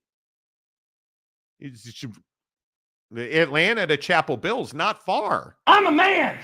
Just get in the car. Zach, I mean, have you talked to Zach this week, James? I know they played last night, but you guys getting on the phone today? Is it Zach? He's going to Oaks. Okay. Wasikowski, seriously, when is Monty going to come out? He seems to have a lot of man crushes lately. See, you were doing so well, and then you had to say something dumb like that. Chopped Nip Hill. Chapped Nip Hill, exactly Chapped right. Nip Hill. Exactly right. Belichick should have the Steve Austin Breaking Glass theme song as he walks into the press conference. That would have been amazing. Stone cold. Stone cold. Stone cold. Stupid. I thought we were a SEC Mountain West show. Yeah, Apparently. You're not that guy, pal. Trust me. You're not that guy. The Monty Show, your home for Norfolk State football. Yeah. Stop talking about the Bible, Monty. The devil is not in hell below. He's on earth for a time. Okay. My bad. I misunderstood. Man, it's salty in here this morning. Yeah, it is. It's my fault for bringing up Mike Vick. We actually talked about this when we were going to talk about it yesterday. I knew better than to talk about Mike Vick in detail because I knew that inevitably all the buffoons would show up in the comments section, but it was hard to just skip over it when I heard that he was interviewing. 6 minutes. Having or quote meeting with dude. Yeah. 6 minutes until I can book the ranch at Laguna. Nice, dude. Real quick before we get to the NFL, because we do need to get to the NFL. And before we get to prize picks, can we talk about Juan Sourdough Soto? Okay, you guys, I need your honest opinion. And you know I know fat because, well, hi. Fat. Hi. Do you guys, where are those pictures at? There they are. Does Juan Soto look like Juan Soto? Does he look fat in this picture? Looks like you got a gut to me, bro. And I know what a gut looks like. It does look like well, in the worst part, it looks like he's got that, hey, look at my level of testosterone stomach. Get your lazy ass in the gym. Does he look fat? Look at that thing. Look at that thing. Are you kidding me? This is a $700 million man right here, and dude's rolling out at Citi Field with a gut. Might want to lay off the Schlitz malt liquor, bud. Sorry, dude. The black turtleneck didn't save you this time. He does look fat. Come on, bro. Right? Like, and I get it. It's the off season. You know, the report came out yesterday that that's more than an off-season boiler, though. Listen, the report came out yesterday that he goes to dinner with Cohen and starts with a salad, then had the T-bone tomahawk, and then had a He had a T-bone tomahawk. He did. Allegedly had a T-bone tomahawk, then had a cake. You know, Allegedly. So dude's been eating. And by the way, I don't hold this against him, you know, at all. You just got paid a ton of money. Go eat, bro. I'd have a steak too. Don't even blame you. But hey, by the way, can he afford a tomahawk? Yeah, I think he can. And by the way, when January gets here, your ass better be in the gym. Get on the treadmill. Better be in the batting cage. Get on that Peloton your ass tread. Better have a 55 home run year in that ballpark. Dude, they paid fat ass. I mean, Juan $700 million. Yeah, they paid second team all Zion $700 million. Come on, dude. Second team all. You know, third team all. You know, James Larden. Come on, dude. Come on. If you're fat as a basketball player, you're just not. Do you understand how hard it is to be fat as a basketball player? We were sitting at Suns practice one day. We were watching the Suns, and they're just, you run your ass off in practice. And Jake was like, I'm out of breath watching. Because all they do in basketball practice is run. Tell me Fat Boy's not going to be a DH. Come on, bro. I don't think. Well, my hammy hurts, man. I'm going to have to DH today. I don't believe, this is just one man's opinion, I don't believe that Juan Sourdough is fat. I think it's light. I think it's angle. The social media team, the content team didn't do him any favors. And I would like to point out, if you're the Mets and this is angle, bro. If you're the Mets and this is your photographer, you're fired. Dude. You're fired right now. Like, come on. You didn't do Buddy any favors. Yeah, RX, it's all that pizza and calzone in New York. Come on, dude. Good Lord. Geoff. Bartolo Colon. I am here for the Bartolo Colon references. Remember when he was hitting bombs? Do you guys remember when Bartolo Colon was hitting bombs? Oh my God. If big sexy Bartolo Colon can play 100 years in the league with a gut, so can Wani Boy. Yeah, did Prince Fielder ever play for the Mets, dude? Should I bring Geoff? Geoff, you know I like you. You're a good dude. Which is why I have guilt bringing up the name Mo Vaughn. Spinal. Geoff is a huge Angel fan, which I didn't know they existed either. And Geoff has this beautiful family. He's like the nicest dude. Geoff and I have met several times. Nicest dude, has the best wife, like all of that. How are you an Angel fan? Oh, what a loser. Like, good people are not Angels fans. And I have to bring up Mo Vaughn. And I don't apologize. I don't. Cecil Fielder, yes. Yeah. Prince, too. He looks prego, Damian. Dude, come on. We can't be making third Wait. Is that jokes. prego as in the pasta sauce? Maybe he's had too much rigatoni. Dude, we're going to Mastro's on Saturday. Hell yeah, we are. You guys saw a rat at Mastro's last time? I wasn't aware of this. Yeah.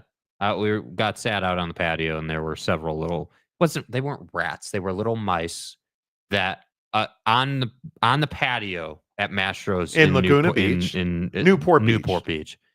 They have a patio, and so it was a nice night. Whatever. The patio has a door where, like, obviously every patio has to have a door where you can leave the patio. This door was right next to sort of a, like a bush, essentially, where all the rats are doing what they do. And so every time you would open the door, it would give the opportunity for a mouse to come in. And they had like 3 of them running around the patio at one point. And I would point out, now the food was amazing. That's the same Mastro's where I had ridiculous colon blow. Hugh Janus. For like 3 days. But I don't think that has anything to do with the rat. That was you got a bad steak. Dry aged, never again. Giggity, fat or not, this deal will go down as the worst in history. One of, I think that's right. Fat. I think that's right. The eye patch. You were a baseball player, Monty. You know it's all about hand-eye coordination. Yeah, it's dude. funny. We had this conversation. Yeah, round bat, round ball. We're at the range, dudes. Okay, quick golf story. Because wait. Oh, Got to book the ranch at Laguna. Oh dear. Got to book the ranch at Laguna. Come on, baby. Come on, baby. Give it to your boy. Give it to me. Give it to me. Yes. Okay. Oh, Jesus. They're already booked to 11:20 in the morning. All right. We're doing 11:18. Now, I want to clarify. He's not doing a Mike Vick Google search. This is booking a tee time, so there won't be any confusion about what comes up and doesn't come up in this search. So you're on the website now trying to book a time. By the way, why are you doing this on the phone and not on the computer? Because. Okay. All right. Just, it's... Doesn't make you feel responsible. It does. The clock is ticking, sir. So Okay. booking tee times is one of the biggest rackets that you will ever deal with. Like, you typically have to book them 2 weeks out during the holidays. Okay. December 24th, Right. 11:56. Great. Done. December 24th, 11:56. Do it. You Do it. Son of a biscuit. Donnie, you're out of your element. Let's go. Dude, he's trying. He's trying to enter the launch codes here. No, let's go. 11. It defaulted me to 11:18. Stay hard. So the ranch at Laguna Beach is this awesome 9-holer. Bro, it's going to be amazing. Geoff says, LOL, okay. No more angel talk. Welcome to the nightmare. But Monty, looks like the camera added more than 10 pounds. Dude, they didn't do him any favors. None whatsoever. I can't pick where I was born. You were a Cubs fan before it was cool. Bro, did you just call him a boomer again? It's not cool. Yeah, he did. It's not cool. No, it's not. Ratatouille, exactly right. Right. Kicking with a ratatouille bomb. The stadium guy. Holy cow, how could I forget New York cheesecake? Dude, I went to my friend Kyle's birthday party. It was his wife's birthday party, who drank an unholy amount of wine that night. I did not. I was driving. He made the best cheesecake. Do you guys drink a lot of milk? Hell no. This particular group of people, and now we're way off the rails again. It's the second to last show of the year. Come on. Vacation starts tomorrow night. Yeah. So we go to this birthday party, really fun group of people. Like we had a really good time. Mrs. Monty almost won at Cards Against Humanity. But there's a guy there who drinks on his own more than a gallon of milk a week. Nah, I'm good. Milk. You know what cows use to fatten their calves? We don't need to get into the merits of drinking milk. I'm not a big milk guy. I'm good. He says in his house, and I think they have 3 kids now. Him, his wife, and 3 kids. They drink gallons of milk a week. Good for them, bro. If you're on team milk, that's fine. Cool. And he's like 80 pounds. Yeah. Have some more pasta. I can't do it. Rats making more rats in the bush. Hey now. Ever heard of a player called the Babe? You want to talk about a boiler? What race was the rat? Come on. Dude. Come on. Dude. See, at least he's put in at the end of his comment that he's being a smartass. I can appreciate that. Tom Dean, Monty is good with technology for a boomer. Yeah. You see what I mean? They're calling you a boomer. Oh, Tom, that's amazing. All right, so Pelican Hill, Torrey Pines. I'm just Anaheim waiting Hills, for the confirmation. And now Laguna, if the confirmation ever comes. I'm waiting for Laguna to send me the. Yes, we are playing some courses on this trip. Okay, quick golf story. So last night I go to the range. Yes, there it is. Boom. Stay hard, dude. Stay hard. 3 people booked. 11, 18. Let's go. I am ready. I go to the range last night to work on my swing. Mm-hmm. You guys know I'm going through a pretty significant swing change, trying to figure out how to compress the ball, which all that means is how to get down, have a downward angle of attack. Couldn't hit an iron last night. And if you've ever tried to play golf well, the frustration level is, I just could not do it last night. So I'm in a bay. I have 10 minutes left. I mean, I'm going to pull out the driver. Haven't hit a good shot all night. I did hit 1 7-iron like 205. Okay, great. Pull out the driver, fully expecting mayhem to ensue. 5 swings. All of them over 300 yards. All of them pretty much right down the middle or on a draw. The 3rd swing was absolute orgasms. I hit a ball on TrackMan, 343 yards. And I am, so you understand this is indoors, I am sweating profusely because I'm working hard. I am in frustration on the verge of tears. That's how pissed I was about this. You take that PXG Black Ops driver, super stiff shaft, and you pure one. And it's 174 miles an hour, I think it was. 343 yards on a draw. Bro, that was the single greatest feeling I have ever. That's the best. I think that's the best driver swing I've ever had. I mean, ever.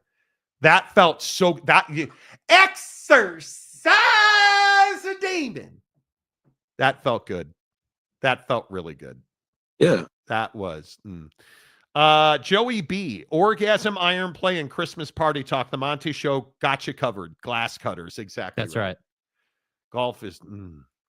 Why are you taking a vacation now? Christmas isn't until next week. You can take one until after Friday's show. What gives, bro? Is this a serious question? Like, I take almost no time off during the year. I take some Fridays off during the summer. We took a week vacation in June.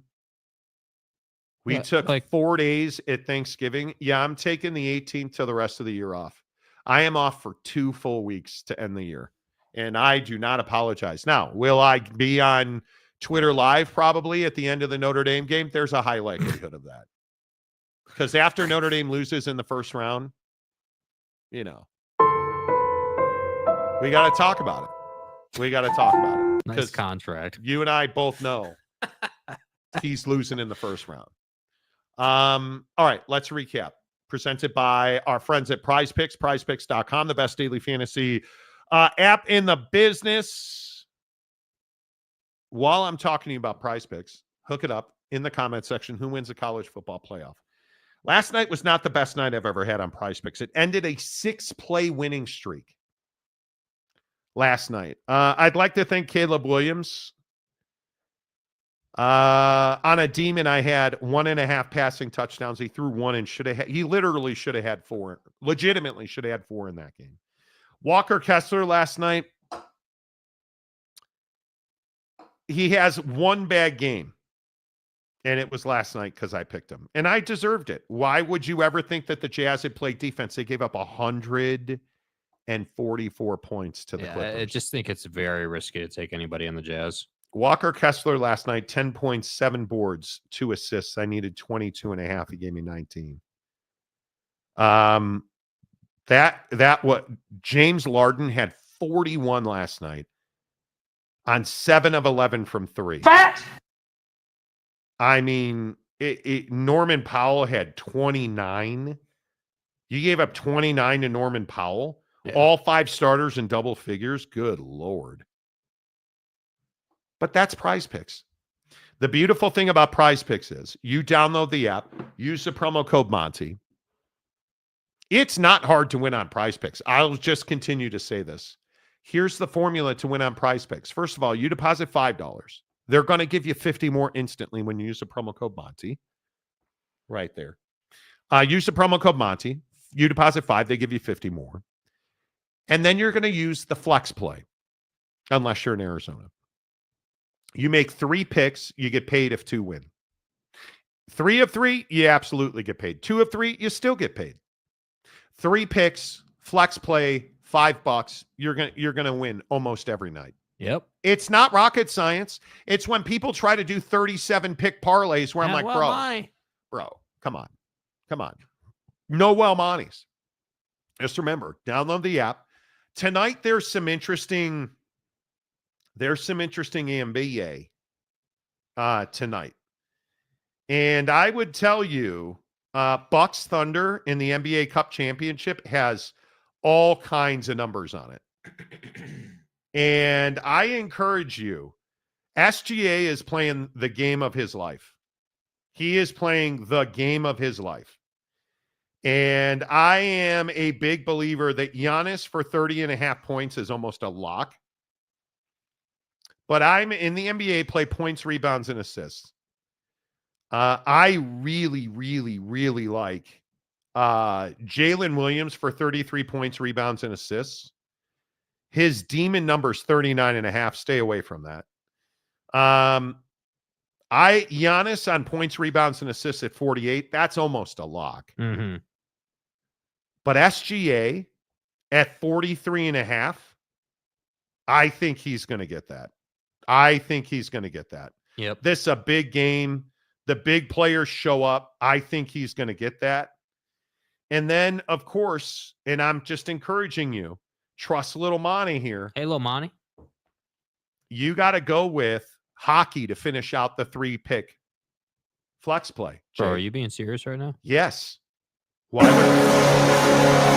Why would I not be serious? Okay, what hockey are you going with? Goaltender saves? I'm going with points because there's some really interesting ones.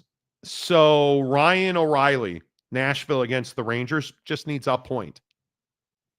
I think you get that. Steven Stamkos, against the Rangers. Just needs a point. Mm-hmm. He's had points in 4 straight games, Stamkos. Okay. So I think I'm going to go with Stammer. I'm going to go Shea Gilgeous-Alexander, 43.5 points, rebounds, and assists. Giannis, 48 points, rebounds, and assists. And Stamkos, 1 point. Flex play. Submit the lineup, friends. Boom. And you are good to go. See you tomorrow morning if I win. See you tomorrow morning if I win. We'll be in best of. I believe that's true. Miles Glover for $16. Long-time listener, first-time caller.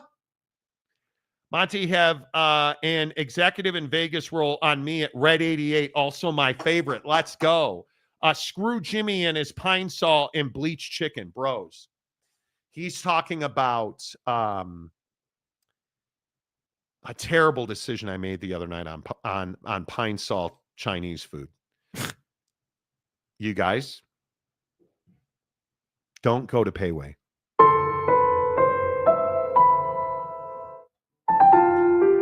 Mrs. Marty and I were out running around, finishing up some Christmas shopping. You want to know how excellent my wife is? She bought me, wait, leave it running.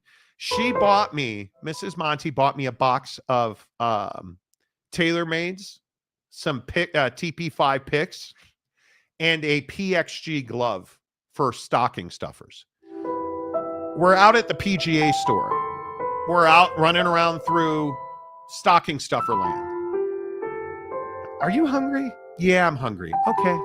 Hey, let's try Payway. We haven't been there in a while.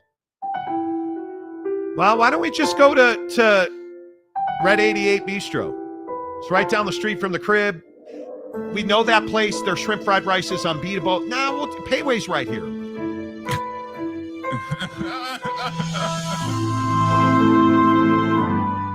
Go into Payway, order. You can't screw up shrimp fried rice. It's not possible. Yes, it is.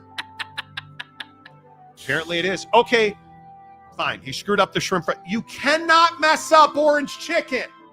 It's not possible. Go to Payway and see what's possible. It's the worst food I've ever had. Pine saw. It didn't even taste like orange chicken. And the chicken were terrible. Terrible. And listen, as I said on TikTok the other night, you know, you've got Willie behind the counter. His walk skills are amazing. You watch that dude toss a walk and you're like, dude, this food's going to be amazing. It sucked out loud. That wasn't, you know, whatever you're cooking that is sesame oil. That's not what he used pine salt. He used Pledge. Hey, let's get some Kiko Man. Nah, I'm out. Hand me the Pledge. Lemon lime Pledge over here. It was terrible. Don't ever go to Payway. Don't ever go to Payway, dude. Red 88 is the stuff in South Jordan at the district. Go get it. It's right by Mo Betta's.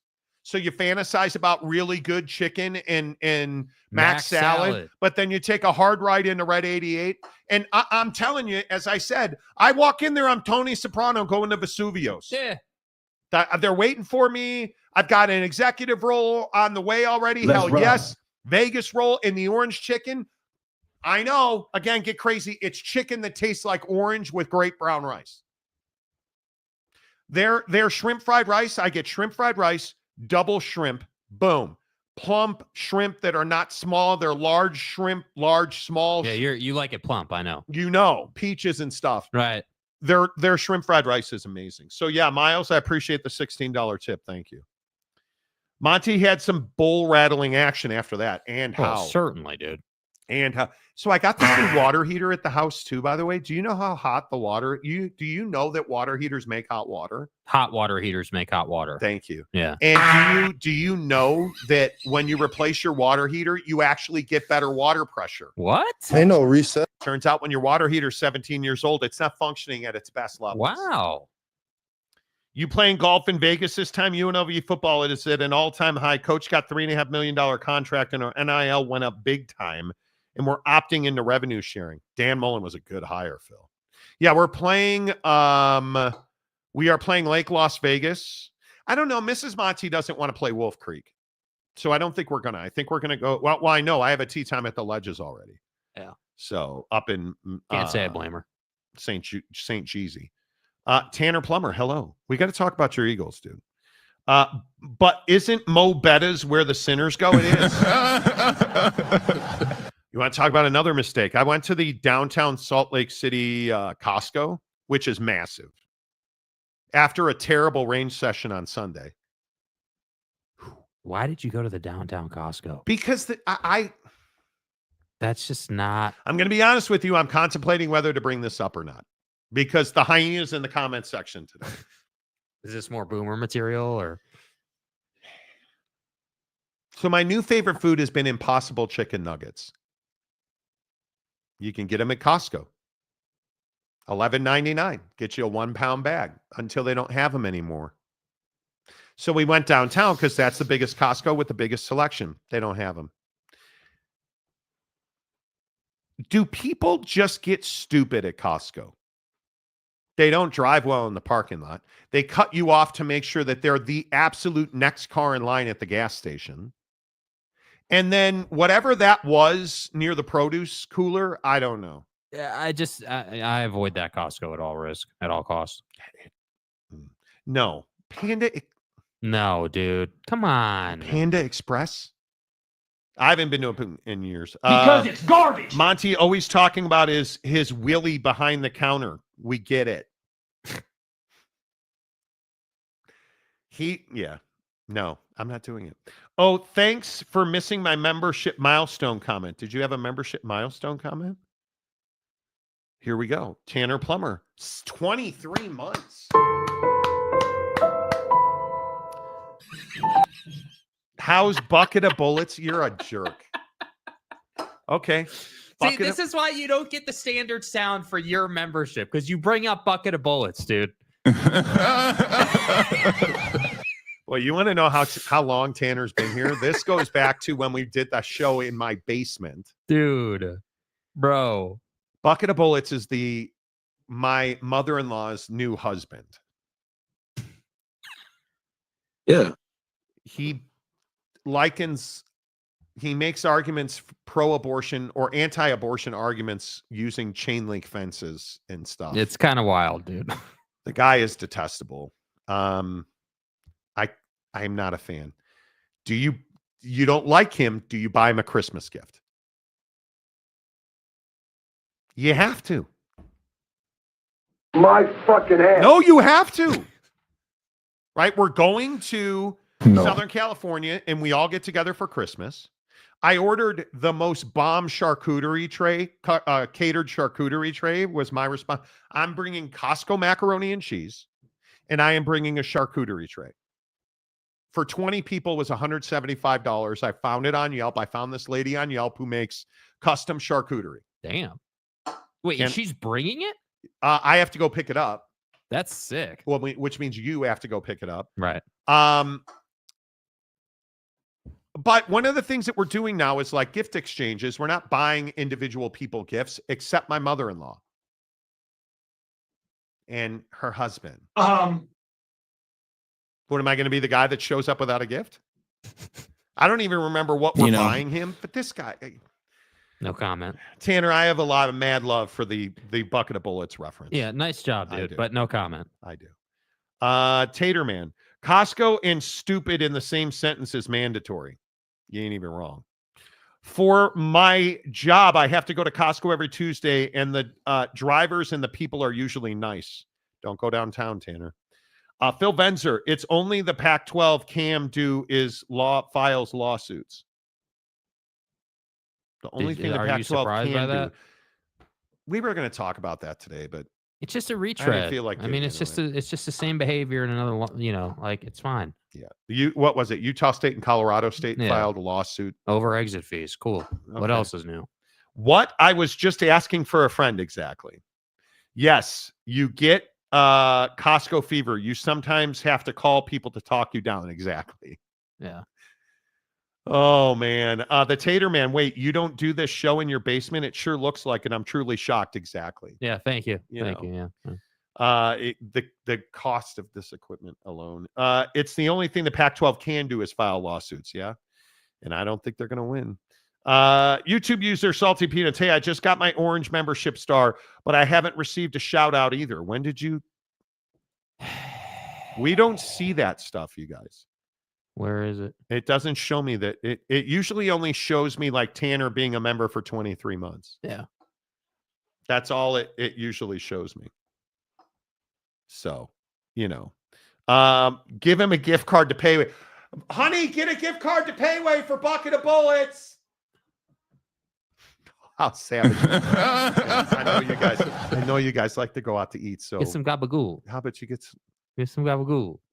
Don't get the Chinese food at Payway. Why don't you get some Bronzino? Yeah. You know. Gotta go, Monty. Jake, have a good Christmas. Have fun on your golf outings, and maybe you'll get a miracle and Notre Dame will do good in the CFP. Let's hope so. Let's hope so. Fat Jesus. Your presence is your gift. That's what right. I'm saying. That's right. We showed up. That's what I'm saying. Yeah, we showed up. You know. We show up. Eric Wasikowski, you always miss my comments, huh? Did I miss? You guys understand? We get during the live show, people bitch about this all the time. Big Daddy Magic included. Big Daddy okay, is it Big Daddy Magic story time? Shut the fuck up, Tommy. No, don't. Can you just be nice for 5 minutes? Big Daddy Magic sent me a video. We have things to talk about that we need to talk about. Player. Yeah, here we go. Hey, player. Okay, flip it around. ISO up. You only had a 40-minute show today. Man, thanks for that. Are you going to be doing reruns and having a much-deserved rest for the holidays? Yes. Here it gets serious here. Just let me know, because if you're going to be on doing the best of stuff, I can watch it later on during the day. Because I really want to leave a comment how much I appreciate and love your show and everything. I almost died twice this year. That's not the serious And part. your show was a very comforting thing through a hard time. Appreciate that. I know I don't comment as much as I used to because I'm on a Victor restriction. Listen to this. I almost got killed because I didn't wash my Victor pill, but I'm not allowed to have any more Victor posters or anything. I'm allowed one card. Okay, can I just ask real quick? the way. How often do you guys wash your pillowcases? Because Homie says he almost died because he didn't wash his Victor Wembanyama pillowcase. That's the untrained eye. I think, didn't we show the picture? He had like this big growth on the back of his head. That's my guy. Be nice. Yeah. Be nice. You know what I'm saying? Be nice. Mapes, a member of the show for 20 months. Get Bucket the ammo you can't shoot anywhere. Well, there you go. My arm is finally normal. You guys remember I went shooting a couple of weekends ago. The shotgun. Boy, those single slug shotgun shells, nah, bro. I'm not here for that. I still have a pretty good bruise right here. Because the kick on that shotgun shell, like if you shoot birdshot or, whatever it is, it's not that single slug shotgun shell. My God. The Monty Show presented by the Advocates at theadvocates.com. Let's talk. You want to do some NFL or NBA? Need to do NBA. All right. Let's get controversial. Is it time for LeBron James to retire? Again, I think LeBron is one of those things that we all can't have honest, open conversations about. I think you either love LeBron or you hate LeBron. And if you love LeBron, he's doing fine. If you hate LeBron, La Dad, it's over. La flag bearer, right? Like you think he sucks. LeBron James is an iconic, all-time great basketball player who we should be enjoying the last days of his career. But instead, we're all arguing about how he's washed and he should retire. And the Lakers, we make these ridiculous statements about how the Lakers are better off without LeCap. And I'm here to tell you that's complete nonsense. LeBron James should retire when LeBron James says it's time to retire. Because he takes a couple of days off doesn't mean that he's washed or he's elderly or whatever it is. It doesn't mean that he's the liver spot. He's not. What it means is he needs some Metamucil. He needs more rest. He's 40 years old. He's been doing this for over 20 years. It doesn't mean he's capped. Is he the best player on the Lakers? He's not. I think that's Anthony Davis, who I actually think is an MVP candidate. But don't step outside your dearth or your depth here. LeBron James is one of the greatest basketball players ever. It's inarguable. And when he says it's time to retire, Jake, I think that's when we can start talking about LeBron retiring. Yeah, I mean, we've been talking about Bron retiring for a decade. You know, I mean, every talking head, everybody out there saying that he can't do it for another 10 years or whatever. And I think we're getting closer to him retiring. I would agree this is the final several seasons of his career. I don't think anyone doubts that, just based on what he said and, you know, where his career is at. But I would agree. I mean, I think that at some point you have to respect LeBron. You have to appreciate what he's done for the game. You know, the NBA, I think, you know, it's been so documented the last several weeks, the ratings being way down with the NBA. I think part of that is that we went through a golden era, and LeBron was at the center of that golden era. It was LeBron versus the world in the NBA for ages, you know, and before that, it was still LeBron versus Kobe. It was still LeBron versus whoever. And I think that drama is no longer in the league, and, you know, NBA fans are thirsty for something. And that's why we get all the hate for LeBron, because NBA fans have to have something that kind of stirs the pot and gets them fired up. And I just think that, you know, LeBron, yeah, he's one of the greatest players the game's ever had. You know, the Jordan LeBron debate, I'm not interested in having today, but there's no question LeBron is in that conversation somewhere. Absolutely. And I think, you know, that's the hard part with the NBA, is that all the guys that I grew up with, you know, Kevin Durant, LeBron, Steph, you know, Kobe, obviously, like all those guys are moving on from the game in different forms and fashions. And that is the hard part. And I do think that, you know, LeBron has earned the right to retire when he pleases and when he feels like it. And you know, if playing with Bronny was a check mark on his list that he needed to get done before he retired, then good for him, man. He's earned that right. I will say, I am sick and tired of the Lakers not being a good basketball team. I'm tired of them not competing for championships. The NBA needs to get back to a place where the Lakers are actually a good, relevant, title contending basketball team on the floor. And, you know, can LeBron be part of a championship team still? Absolutely. But he can't be the guy. He can't still just be him and everybody else, and he's just going to carry you to the NBA Finals. That's not where he's at in his career anymore. Yeah. And I think we need to stop placing that responsibility on his shoulders. Geoff says LeBron exasperated flopping and changed the game to quarter of the game at the foul line forever. He played a big role in that. I agree with your take on the golden era of the NBA. This is one of the golden eras of the NBA that's coming to an end. You look at KD, LeCap, Steph. I mean, Dre's not starting for Golden State anymore. Whatever that charade with Clay walking on the floor at Chase Center last night, whatever. I look at this era of the NBA, and it should be treasured and appreciated. And it's what Jake and I talk about all the time. Like, we're going to LA. Jake doesn't want to go to a Lakers game. Okay, we won't go. I think it's a mistake. If you can see LeBron James live, why wouldn't you? I'm a believer that you need to appreciate these guys every bounce of the ball that you can. And I think that this generation is truly one of the elites. But you look at these older bros, Kevin Durant can't stay healthy anymore. Mm-hmm. You look at LeBron James, wanting to play all 82 is a huge mistake. Yeah. And knowing that the Lakers are, I mean, JJ Redick is trying to get them to play a completely different style of basketball. And LeBron's going to be tired. They have to practice a lot. They have to learn this system, to get good with it. You have to practice a lot. And right now, they're playing 7 guys. Notice Dalton Connect's minutes are way, way down. You're only playing 7 guys because that core 7 has to learn this system. They're 2 games over 500 and in the last playoff spot. You've got to learn this system. And him playing all 82 is a huge mistake. Agreed. Please don't make the summation that they are better without LeBron, because that's ridiculous. Agreed. And I have a lot of respect for this generation of NBA guys. Brandon Butler, LeBron is doing things that we questioned most players 5-10 years ago if they are losing it. I think the time is coming, but he has earned the right to say when. 100%.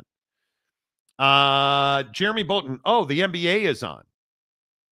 All-time low ratings. I don't know why I'm so disconnected from the NBA and have no interest for the first time in like 30 years. And I'm with you, dude. The NBA is, and I'm an NBA guy. I love the NBA, but I'm just not plugged into it right now. It's not something that I'm like, oh man, wow, I really got to watch. Like, and I can't really put my thumb on why. And I can only come to the conclusion that it's because there's not storylines in the league right now. There's not like the NBA Cup final. But that's the best example. Nobody cares. Nobody cares. I get what the league was trying to do. Nobody cares. If you're playing for money, you're not playing for anything. Sorry, dude. You're talking about guys who are making hundreds of millions of dollars in their career. Nobody cares. Yep. And I think to this point right here, this is when you ask me, hey, well, why don't you want to go to a Laker game? I've seen LeBron live. I understand and appreciate him. And I would rather, instead of paying hundreds of dollars to the league, I would rather enjoy my time off in a comfortable couch watching the game with the food that I actually want to eat. Okay. That's the difference. And I think the hard part is that with the NBA right now, there's not something where I'm like, oh man, what is bringing me to the tube? Well, it used to be that it was Kobe versus the Celtics on Christmas Day, and that game had massive playoff implications down the line the series. But that's not the case anymore. But I also think for me, the Bulls are terrible again. Yeah, the Bulls are a great example. That's an OG franchise in the league that's absolutely trash. And that's my squad, and they're terrible. And so I watch the Suns. I watch a lot of Devin Booker and Suns. But Jeremy, the Jazz are horrendous. He gave up 144 points last Do you understand 2 years ago our show was built on the Jazz? We've gone from doing that every day to doing college football every day. Why do you think that is? Oh, I know. Because college football is relevant, and it's what people are here for. And nobody cares about the Jazz. Nobody cares. And I think NBA interest has gone way down. Yeah, I would agree with that. Fat Jesus. We're getting closer to LeBron retiring. We're getting closer to every player retiring. I agree with that. Yeah, but you know what I mean. No, I know what you mean. I mean, he's the end of an era. Yeah. He's the when end LeBron retires, that is the end of the golden era. And again, I ask, who's next? Yeah, I don't know. Because I also think one of the biggest problems is today's, and I know I'm just a boomer. Right. I'm not a boomer. But today's younger player, Ja Morant, Ant, they're not relatable.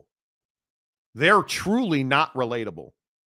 I don't know. Is that in the pooper for Cooper? I don't know who the next guy is. Who's the next guy in the NBA?